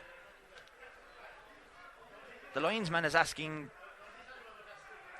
for the ball to be brought up. I think it's Pádraig Foley is over there getting ready to take this sideline ball. It is, and it's a decent ball as well, and it's put up here towards Jack Doyle. Looked like there was a hurl around the neck there, but the Dicksboro player got away with it. Ball is still on the ground, no one with possession with it. Who's going to come away with it? Ball is out over the sideline. A Windgap man was the last player to touch it, and it's going to be a line ball to Dicksboro. And on you, Dicksboro really are in the ascendancy at the minute. Yeah, they certainly are, and that goal has been absolutely crucial there by Aaron Murphy. And you know, just when you think that Windgap are kind of getting back into this game and getting on top there, as Dicksboro have done in the second half of the game, they, you know, that goal really has cemented them. And we seen what happened to them the last time they got the goal. They pushed on from that. They really made amends for it, gave them that confidence, and they're certainly here putting it up to Windgap. Well, they went 3 points ahead, or 2 points ahead earlier on, and Windgap came back. That's block. A lovely block there by Niall Welsh. He's coming away with it. He's having a look around. He's sending a diagonal ball, but it's not a great ball into the space, and it's going to be the Dicksboro man that gets there first, but it's overturned by James Culleton. James Culleton puts it. That's half blocked down, and it's only going to come as far as Killian Timmins, but Timmins a bit slow to react to it, lost out, gets the ball back as far as Brian Minogue, and Minogue Oak returns it with interest all the way down to his half-forward line towards Davy Ryan. Davy Ryan is the first to react to it. He has the ball in his hand, taking a look around, going for the score himself. Davy Ryan, that is a fantastic score. 4 points. I make it of the afternoon for Davy Ryan, and Dicksboro are now ahead 2-20, which is 26 points to 22 points for Windgap. There is 4 points. Back on you. Yeah, brilliant score there by Davy Ryan. You're dead right. He's got two from freeze and 2 from play here, and he's really after. Here's a chance. Here's James Culleton. Can he get it up into his hand first time? Taking a look around. That's deflected out. It only comes as far as that. Who's that back there? Is that Killian Timmins? Possibly. He only manages to get the ball though out as far as Sean Purcell. Sean Purcell gets it as far as Darrow O'Shea. Only after being introduced. That's going to drop short. It's dangerously in around, and Brian Minogue watches it closely. He's been tackled inside, but he gets the ball away. The referee says blow the whistle. He's actually blown the half-time whistle in extra time. It is Dicksboro leading here 2-20. That is 26 points to 22 in favour of Windgap. They only have a couple of minutes of a break, but really the turning point in that was the goal by Aaron Murphy, his second goal of the afternoon, and I only make that down for 2 goals for himself, am I right? Yeah, that's it. 2 goals there from Aaron, and two really important goals, yeah. like certainly is. And I suppose when you look at it, Dicksboro have certainly come out in this extra time, and they've really turned it up to Windgap. They've come out, they've scored 1-4, I make it 1-4 in the 10 minutes of hurling, and you know, Windgap are really trying their hardest to try and claw back there, but they just don't seem to get into it. And if they do go ahead, Dicksboro coming back down and they're nailing them there, and that goal in particular there by Aaron Murphy is really after setting Dicksboro up. Yep, it certainly is. Well, there's not much to separate the teams. 4 points is not much in this game. Windgap were well ahead in the opening part of this game. In the 60 minutes, we'll call it, of club hurling, they were leading by 17 points to 9 at one stage. That was 48 minutes into the game, but Dicksboro kept chipping and chipping and chipping away and got their draw eventually, with Aaron Murphy getting a goal in that second half. That goal came on 51-52 minutes, so there wasn't much time left. They had a last minute free, but the second goal that he got just a few minutes ago has really Dicksboro in the ascendancy. This broadcast today brought to you with thanks to John Phelan Skip Hire and Septic Tank Disposal, covering Kenny City and County. See johnphelanskiphire.ie. Don't forget, coming up immediately, almost after this game, you're going to have the second semi-final where Blacks and Whites take on Piltown, with full commentary from Robbie Dowling and Taggy Fogarty, who are sitting up behind us waiting patiently. Here comes Sean Carroll on the attack going forward for Dicksboro. It's not a great final pass though in, and it's going to be Cian Ryan that's going to deal with it only as far as to make a mistake and put it out over the end line and give Dicksboro the easiest 65 they are ever going to get in any of their players' careers. Yeah, you know, I think his tiredness is really starting to get into Windgap there now. And in fairness to poor Cian, like, he has played so he's well. had a really good game. Yeah, you know, fatigue is setting in now. Mistakes are going to happen, but you have to be alert on you. You can't give Dicksboro any mistakes, or they are going to come back and they are going to punish you, and they have a chance to increase their lead even further. It currently stands at 2-22 to Dicksboro, 26 points in old money to Windgap's 22 points. And Davy Ryan is going for his 5th point of the afternoon. He strikes it well. It's going. Joe Flynn is going to tail it off. It went over the top of the post, so we'll call that one exactly as it is. That's wide, and it's a let-off for Windgap and a chance for them to get back into it. But 10 minutes is not a long time. And here's the ball out from Owen Cody, put down towards Pat Grace. It's belted back though by Kevin Nolan. He's putting in a tackle. It's going forward now from Willie Phelan. Phelan is still going forward with the ball. He's looking for support around him. Not too much. He's going on his own. Now he has James Power outside him. He's still going forward in around the house. Here comes Jack Doyle, hooped out over to Emmett Landy, who was over the far side of the pitch on the 20 metre line waiting. That's a poor pass though. Will it get reach Niall Welsh? He manages to hand pass it out here to the awaiting John Purcell. John Purcell tries to get the ball out, but it's blocked down and it's kicked away then up into row AA over there in the stand of our John DeGross, and that ball came back with interest. Was obviously a Windgap supporter, was near enough to it when it went up there. Sean Purcell getting ready to take this line ball. Can he put it in around the house? Will he go for it himself? It's a good line ball. It's in around the D. The referee is not happy though.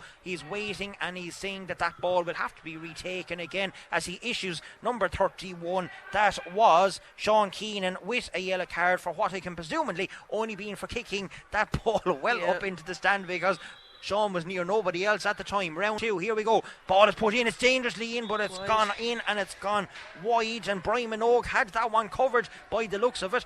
Would have looked queerly if it had to land up in the net, but he was happy enough that he had it covered, and the ball ends up being wide. 10 wides now to 9 wides I should say to Dicksboro, and 7 wides to Windgap. It is still Dicksboro leading here 20 to 22 points. That's a great catch back there again by Sean Purcell. He's going forward, he loses possession though. It's turned over by Dicksboro. There's a high tackle in there, and ball is turned over the far side. Referee says there was no foul. It's Pat Power who tries to get the ball up here. That's a definite free, surely. Referee says yes, there was a push in the back there. He gives this one. In fairness, Dicksboro are not happy with that call. There was a foul down here on Sean Keenan, but he didn't get the free. Windgap do get the free, and this time it's going to be a chance again for Windgap to reduce the game down even further. It is 220, 26 points to Dicksboro, 22 points to Windgap. We are 13 minutes into additional time. The clock has to go to 20 minutes plus before this game is over. Blaxham Heights and Piltown are waiting patiently for the next game. All games, in case you're just tuning in to KCLR, have been pushed back a half an hour because this game has gone to additional time. It's in extra time, and that ball is put in by Jack Doyle, and it's another score for the youngster over there. 220 now to 21 points. There's a 26 points to 21, 5 points in it with a little over 7 minutes and additional time to go as well on top of that. Ball is sent out by Brian Minogue down as far as the Dicksboro full forward line. There's a number 29, that is Darragh O'Shea. Yep, he was brought on for extra time, but Dicksboro gain back possession. That ball is sent in there by Killian Hackett. It's a great score by Killian Hackett. That's 3 points. I make it now for the youngster in corner forward, and it's 221 now. 27 points to Dicksboro and 21 points to Windgap, as there's another substitute coming on. 23 points. 22, sorry, I wrote it down wrong. 23 points, yes, you're dead right, thank you.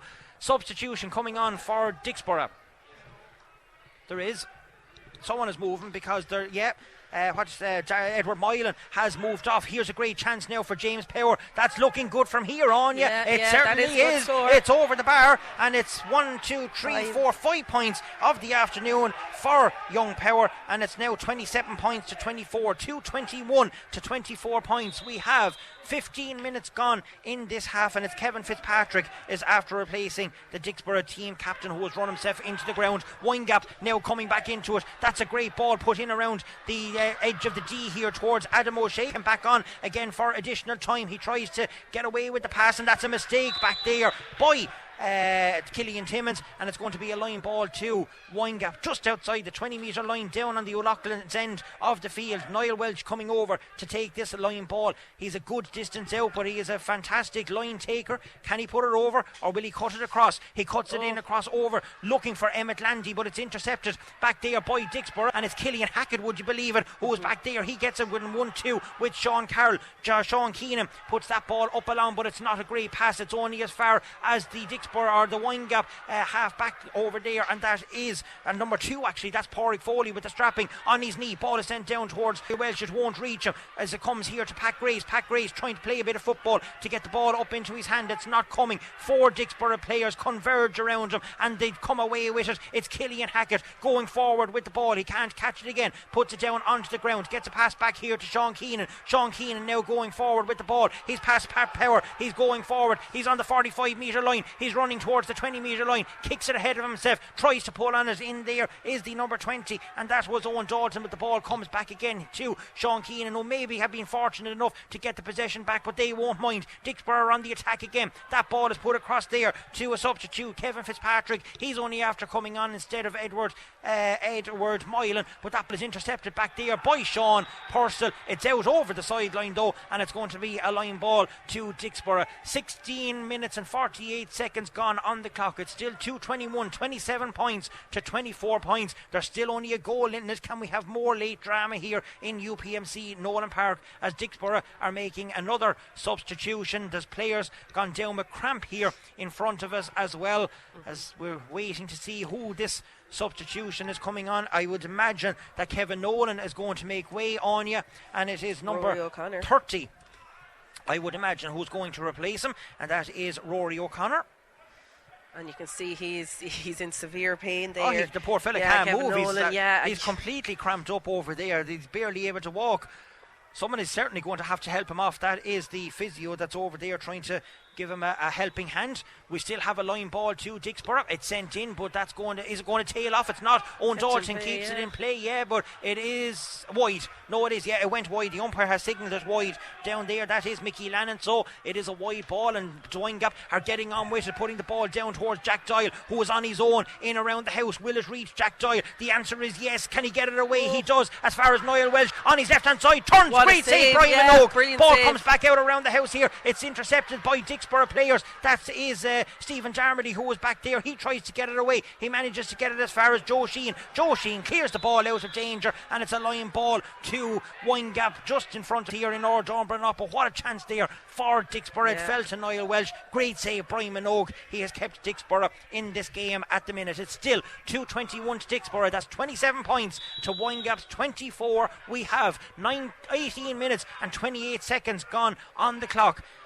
Tara O'Shea getting ready to put that ball in. It's a great ball in around the house, in as far as Emmett Landy. Landy couldn't get hold of it. Kevin, here's Jack Doyle though. He manages to get to the ball first, puts it in around the house. There's nobody there though for Windgap. It's intercepted though back there by James Culleton. Again, Dicksboro trying to get the ball out. They can't do it. Windgap putting pressure on the Dicksboro players. That ball is there towards Kevin Gallagher, and here comes Sean Carroll. If anyone is certainly looking at a player of the match display, it is that young man out there in the middle of the field. But Windgap have won back possession. Back here again through Pat Grace. Pat Grace gets the ball out here towards the number 5. That is Willie Phelan. Willie Phelan is fouled, and there's a free in to Dicksboro, and Kevin Gallagher is now gone down with cramp, and so too is Sean Carroll gone down with cramp as well for Dicksboro. Everyone has gone down with cramp, feeling it around us. We can see that down at the far side of the field, Pádraig Foley is stretching out as well. These players have put in some effort in this game. We are coming up into additional time, in extra time. There's still only a goal in it. Can we get any late drama here? God only knows. We got it in the second half.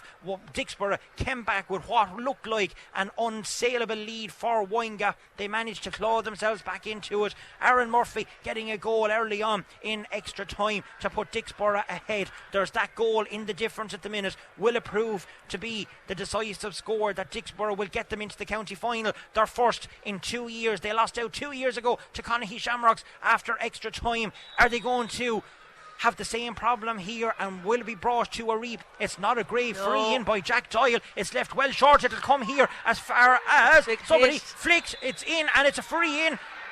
It's a free penalty. Penalty. Maurice Flynn has given a penalty. Now that is controversial, I have to say. The Dicksboro players are going nuts down at the referee on the O'Loughlin's end of the field. There is a player that's down on the ground. Maurice Flynn has his notebook out again. And who is he going to be booking this time? Well, we'll just have to wait and see. Or is he booking anybody? The answer is yes, but we can't. It looks like Davy Ryan could be the man that's after getting a yellow card. But virtually on the 20th minute mark here, in additional time, in extra time, Windgap have a penalty. They're 3 points down. He's now going in to have a consultation with his two umpires. I don't think the penalty decision is going to change. No, I think Maurice Flynn is having a great day here today. He doesn't want to leave Nolan Park at this rate. God only knows what will happen now if this goes into the back of the net. Well, to be fair, we've had late drama in the second half of normal time. We have late drama in the second half of additional time. Maurice Flynn has deemed the challenge on Adam O'Shea to be illegal. It's a penalty, and Emmett Landy is standing up to take it. There has never been so much pressure on a Windgap player's shoulders as there is on Emmett Landy right now. Can he level matters up and bring this to possibly a replay? Have we a replay, or have we more additional time? That is the question. We will have to find out. The producer is gone. She will find out for us. Robbie can't tell me. He's sitting up here behind me and he doesn't know either. Any words, Taggy, do you know? Taggy doesn't know, so we're waiting. We're still waiting on the penalty. Oh, we have penalties after this. Oh God. Oh God. Who wants to go it? Here comes Emmett Landy. Chance. goal for Landy. It's a draw again here in UPMC Nolan Park. 124 to Windgap, 2:21 to Dicksboro, and the play still continues. Maurice Flynn is letting them at it. 22 minutes gone on the clock. Ball comes back here. Can we get a winner in additional time? Here comes Owen Dalton. Ball is half blocked down. William trying to get into, so too is James Power. Windgap trying to get the ball away. Maurice Flynn looking at his whistle. Ball is out over the sideline, and it's going to be a line ball. Kieran Canavan has his flag up, but I think he's going to be giving this to Dicksboro. Nobody giving any way to it. The stewards are out over there on the sideline as well to try and contain matters. They're putting everyone back in to defence and back in where they should be. Here it goes. Here comes Owen Dalton. It's down in front of him. That ball is out. He's out, and it's a line ball, and there's late afters as well from Owen Dalton, and the referee, has he given a free? Putting his pencil in his pocket. It looks like we could be going to penalties on you. We have never commentated on penalties. This is going to be a first here for us. Windgap are still doing it. It looks like Maurice Flynn is getting ready to blow the full-time whistle as Niall Welsh gets ready to take this sideline ball. Ball is in, whistle is gone, we go to penalties. It's full time here in the JJ Kavanagh and Sons Premier Junior Hurling semi-final. It is 2:21 to Dicksboro, 1:24. And Sean Doherty has just confirmed it that we are now going to penalties. Oh, Anya, the drama of it all. Absolutely, I suppose. Listen, you know, what a penalty to be taken in the first place there by Emmett Landy to put a draw match in and kind of revive the hopes there for Windgap. You have to say, like, you know, part of you was kind of feeling sorry nearly for Windgap in extra time there, because they'd really emptied the tank in normal time. And, you know, I suppose this is a last gasp effort here now for everybody, and it really is going down to the wire, and nothing's going to be separating these teams. And, you know, it's all about the goalies here now. A big moment coming up for both Brian Minogue and Owen Cody here, and, you know, which one of them is going to, you know, be the saviour for their club in this junior county semi-final. Oh God, what a way. I mean, Dicksboro, it's nearly a mirror image. Like, Dicksboro were coasting, you know, last minute drama again. Emmett Landy had to get that penalty to bring it to penalties. Let's be fair, is it a way for a team to win? I know someone has to do it. I mean, would it be a fairer way to bring it to a replay next Saturday and have the teams do it all over again? Like, somebody is going to lose out today, and I pity the poor and misfortunate person that's going to miss a penalty. Yeah, like it's, yeah, like I think it's a pity, but like it does add a bit of excitement, I suppose, to it as well. And you know, if you're on the losing end of it, you know, you're obviously going to say we should have gone to extra time or whatever the case may be. But you know, I suppose for the spectators, we have been given such, especially in extra time there, the final 20 minutes has been absolutely phenomenal. And I suppose, you know, from a spectator's point of view, it would be great to be able to head back and do a replay next week. But I suppose these boys, you know, they've drilled themselves for this moment for the last couple of weeks, so I suppose that they just want to get this done today. Taggy is going to join us here for a minute. Taggy, you've been watching how that has unfolded. I suppose it's heartbreak for any team that's now going to lose out on a county final spot on penalties. But you've been watching the game. Who are you putting your money on? Yeah, look, it's hard to know. It's such a lottery at this stage at a match. You know, penalties. Like I've only seen penalties once. Like, you know, it's crazy stuff. And I've never. So this is our first. Yeah, so like, it's really a lottery. You just don't know. I think it'll probably come down to nerves. Because, like, you're a hurling field yourself, you can take a penalty, no problem. But in a semi-final stage, when a crowd looking at you at this stage of the competition, it's a total different story. It's all about nerves and how you place up to the ball, and it's crazy stuff. But, like, I suppose looking at the game, Windgap probably left it away in the first 60 minutes, and then probably the Borough will probably be sick then for the extra 20 minutes. So it's 50-50, I suppose. Not sitting on the fence, lads, but yeah, it's mental stuff. I would like to be out there taking a penalty, but it's an awful way to go over competition. It is. Yeah. Let's get your verdict. Windgap are 3 points down. Ball goes in. Adam O'Shea has it. Was it a penalty? I didn't see it. And you didn't want to see it on the fence. I didn't see it, and I didn't want to see it on the fence. Look, it looked a bit soft from where I was looking from. I can't say it was a shoulder into the face. If it was, it's a penalty. If it's a shoulder, obviously it wasn't a penalty. But it's easy for us to sit up here and have a... Yeah, there was a lot of players around Adam O'Shea, to be fair, so yeah, we couldn't tell for definite. But what a penalty by Emmett Landy. Brilliant. To hold his nerves. It's literally the last buck of the game, really. Brilliant, stuck it really well and went low, went hard, fierce hard penalties. Left Brian Minogue in the one spot. Like, there was no way that was going to be saved. If you tried to place it yourself, even with your hand, you couldn't put it in that spot. Absolutely. And actually, looking at Brian Minogue, he actually picked his spot. Because if you hit it well, there's no chance of saving the penalty. But if you move to a certain size of the goal, at least it could hit off you or something. You know. So it is, the goalkeepers have a big part to play now. Well, they have, and so too does the 5 players that's going to be taking a shot, and it is going to be the same 5 players. They will go in rotation, so they will go along and take a shot each, and after the 5 penalties are taken by each team, it depends on who's going to win. If we're still tied, we go to sudden death, and they will go back to the same format and the same rotation as they did earlier on. So getting the right penalty takers is going to be key. And that's you just mentioned it. You'd wonder, your penalty taker and your free taker probably practice them, but maybe the 3 other guys never hit a penalty in training at all, so it could be all neutral. It's like a lottery to some people. Exactly. Yeah. Well, it could be a lottery, it could be a great day. Either way, one of these teams is going to go out of a county semi-final.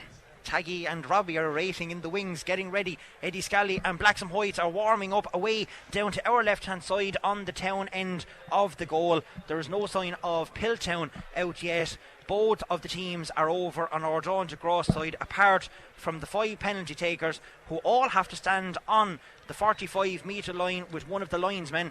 The 2 umpires are gone down. The penalties will be taking into the Oris O'Carroll stand side of the field. That is on the O'Loughlin end. Morris Flynn has given his instructions, the last bit of instructions he can, to the penalty takers and to everyone else. Even the stewards are down around to make sure that there's nobody encroaching down around on any of the penalty takers. They have all the time and the space in the world. This is a first for us, Anya, to be commentating on penalties. It's an awful way for somebody to go out. Taggy is going to stay with us here for us. Who's first up? It looks like Davy Ryan is going to be the first one up to take a penalty for Dicksboro. I even have to write it down here differently now. B and W for the penalties. It's like the final of a Champions League here, waiting to see who's going to be playing in it. Anyway, it's Davy Ryan first up against Owen Cody, who will draw first blood in this penalty shootout. We're soon to find out. Whistle is gone. Davy Ryan takes a shot. Great save! Saved. First one is saved by Owen Cody in the Windgap goal. Is it a save? Yes, it is. Yeah. So that first one is a miss for Dicksboro.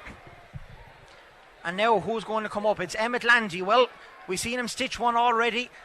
Taggy Anya, does he go to the same side now, or does he switch, because Brian Minogue knows that he placed it down to his left hand side in the first? I don't know. Do you chance it to go straight down the middle now, or? Well, I don't know about you, Anya. If I was hitting it, I'd be hitting it to the ground and to the corners. That's what I'd be trying to do. I don't know. I suppose he's not going to want to change his rhythm and the way he's going to be hitting this. This is a do or die moment, really for him now here. Well, here he comes. This is penalty number 2. Emmett Landy sticks it. He went to the opposite side. This time Brian Minogue guessed right, but it is 1-0 up to Windgap. What a great penalty. Stuck it. I tell you one thing, you'd be proud of them. 2 great penalties for Emmett Landy, and Windgap, after the first round of penalties, is 1-0 up. And here's a change of tact. Dicksboro's Brian Minogue is going to be the second one up. He is their goalkeeper. He's up against Owen Cody, the battle of the goalkeepers. You'd normally see this in sudden death, but here he comes. Brian Minogue sticks it. Great penalty by the Dicksboro shot stopper himself. So that is 1-1 at the minute. And now we have, is it Jack Doyle, I think, is going to make his way up? It is Jack Doyle, who is coming up. Can he make it 2-1, or is it going to be 1-1? God, this is tense stuff. I don't know about you. My heart is even racing and I'm not even taking part in it here. Yeah, it's crazy stuff. Yeah, the crowd are well glued into it as well. The young All-Ireland winner, under-20 winner from this year, is facing down a former juvenile Kilkenny goalkeeper. It's Doyle versus Minogue.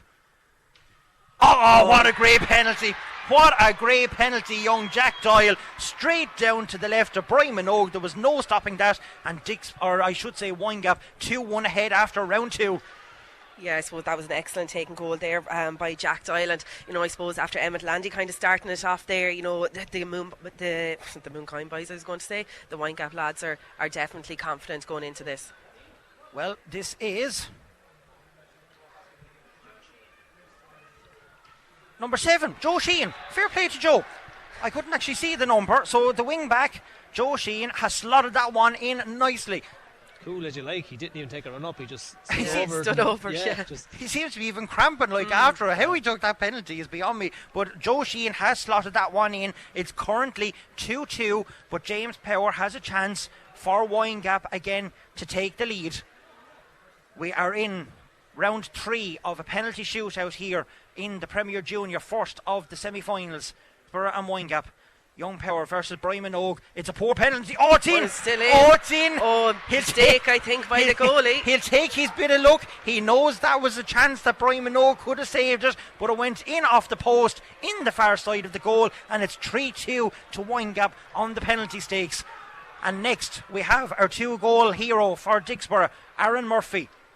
He's up against Owen Cody, I should say, in the Windgap goal. This is to put the teams level at 3 apiece. We are on round 4. Murphy's try. Oh, it's a goal. No, it's not. It's wide. I thought the net rattled. It actually hit the back of it. That is actually another miss. So it still stays at 3-2. This one for Windgap to win it. And this will win it. And it is Niall Welsh who's going to take the penalty. Can he put Windgap into their first county final? The last time they won it was back in 1986. 4 of that team have young fellas playing today. Niall Welsh is one of them. His father Paddy was on that. He's looking down Brian Minogue. He takes it. It's in! Windgap have done it.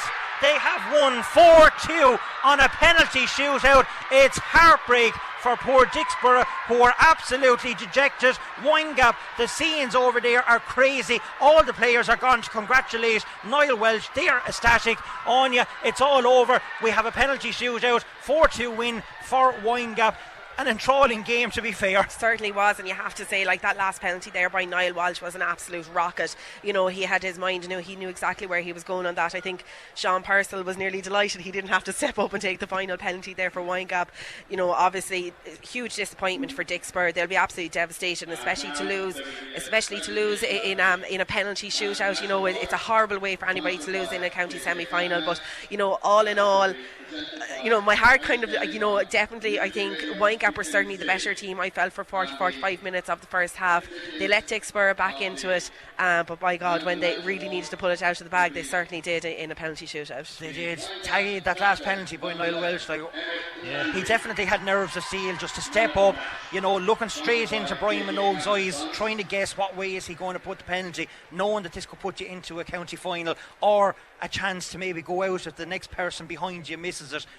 Great penalty. That's it, yeah. And then actually, when he was stepping up to take it, I just felt myself no better man to step up. Niall Welsh, an absolute stalwart for Windgap over the years, free taker for a lot of the years as well. Played county with myself as well. An excellent hurler, a lovely chap off the field as well. And he stepped up and he picked his spot and absolutely buried it. And look, he'd be delighted for Windgap. Heartbreak, of course, as Anya said, for Dicksboro. But Windgap will be delighted and to go through the county final. Well, they certainly will, and you'll have the next 2 teams coming up to know who is going to take them on in the county final. That is, of course, the meeting of Blacks and Whites and Pilltown. And Pilltown just coming down here in front of us to get their team photograph. My thanks to everybody here in UPMC Nolan Park, to Lil as usual on production, to Anya, my co-host, and to Taggy and Robbie for joining in. Not something we expected that was going to happen today, but it's always great when all the team can join in together and bring you what has been an enthralling game. And of course, a special thanks to our sponsors today, John Phelan Skip Hire and Septic Tank Disposal,